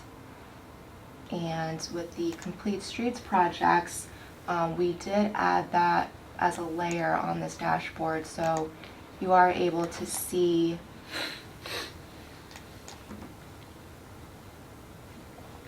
just town-wide where the Complete Streets projects that we're proposing for. So just in a nutshell, this is a summary of the sidewalk conditions that we came across in town. So generally, we discovered about 35–36% of excellent sidewalks. With poor, there was about 9%, so this is significant cracking, crumbling, missing sections. And same type of display for ADA ramp conditions. So generally there are about 192 ramps, no ramps in town, crosswalks without ramps. And That's wild. So yes, this is for you to play with, but I just wanted to give you a quick demonstration of it. So, Paved sidewalks before it goes. Hold on, can I ask a question through the Yes. chair? How many crosswalks did you come up with total? Do you have a total number? not off the top of my head, I'd have to, I think it's on there actually. Let me I'm see. just, because the town has a ton of crosswalks Crosswalks, 145, total. yes, total, from what we gathered. Okay. And in terms of You sidewalk know, because you have to mile, paint those every Paint year, every right? year. Yeah, it's on. so in terms of sidewalk miles, about Wow. 56 miles of sidewalks, and ramps in total 820. So, Now, did it focus mainly, it looks like it focused mainly around the schools. Is that a fair? I think you, yeah, so interestingly, at Auburn, are you familiar with the Safe Routes program through MassDOT? So there are 3 schools in town, the Bryn Mawr School, I think Auburn Middle, and I can never say it, which are partner schools through Safe Routes. And as a partner school, you're eligible for infrastructure funding, which is similar type construction projects within a 2-mile radius of the school. So having that in our back pocket, we wanted to make sure that the projects that were listed were projects around school for school access. That makes sense. So like hypothetically, if you were, you could go use this tool and find out what are the safest places where to walk, whether it's eligible for sidewalks, that sort of thing, right? Yes, yes. And I did forget to mention too, so on the dashboard, we made a tab right next to the map tab here to the bottom of eligible complete streets infrastructure, which I do have paper handouts if you'd like, but these are what MassDOT lists as their eligible projects when you apply for that complete streets funding. Quite a lot of different things to choose from. And anyone in town could access this, right? Not yet, but can make that happen. Not yet, but we would encourage it just because it is a nice public engagement tool for future planning as well, not just with complete streets. I think it's And huge. you can see applications for when you're, setting up your bus stops or picking up kids and those kinds of things being part of this. And it has a lot of uses, but that's one that jumps out at me. It's pretty cool. Does it feedback from And it helps you, Bill, right? Because you'll have the data. right, absolutely. I mean, you have a general idea of, where our sidewalks are poor, and that a lot of the sidewalks, 10 years ago, very few of the sidewalks were getting reconstructed just because the town didn't have the funds to do that. So they would do the road but leave the sidewalk. But in the past, I'd say 10 years, whenever we reconstruct the roadway, we do the sidewalks too. So there's a lot of catch-up to do. Sure. Wheelchair ramps, as Halami mentioned, there's a ton of crosswalks out there that don't have wheelchair ramps. And at some point, the town put crosswalks everywhere. Someone must have called and said, can I have a crosswalk? And they went out and painted it. Might go to grass, might go to a driveway. And so to change all those, it's very difficult to even go back and say, well, this crosswalk shouldn't be here. Very difficult to go undo that now. So I think with complete streets, it's going to help us with, fixing some of these problems. Identify some of those things. Identifying them and also going forward and try to improve them. And then funding eligibility, I think, is probably the next thing too, and when we can actually move forward and request projects. Yeah, so with the Tier 3 funding, that deadline, they have 2 rounds of deadlines. So the first round is May 1st, and then the following that is October 1st. So if you don't feel ready for May 1st, there's still an opportunity in the fall. Great. So using the data that we gathered and we developed with DPW and planning the proposed list of construction projects, and MassDOT requires you to have a minimum of 15 projects, but there is no limit really. And on this spreadsheet, which I believe you do have copies of, it lists the project name, the project ranking, as well as if the project intersects with environmental justice population. The MassDOT scores those projects up higher because of the need for those populations. There's also a timeline, so if there's anticipated construction schedule, as well as a cost estimate. So we're finalizing this spreadsheet to include the cost estimates, so you currently do not have those on your spreadsheet, but we're working on those right now within the next week to estimate those costs.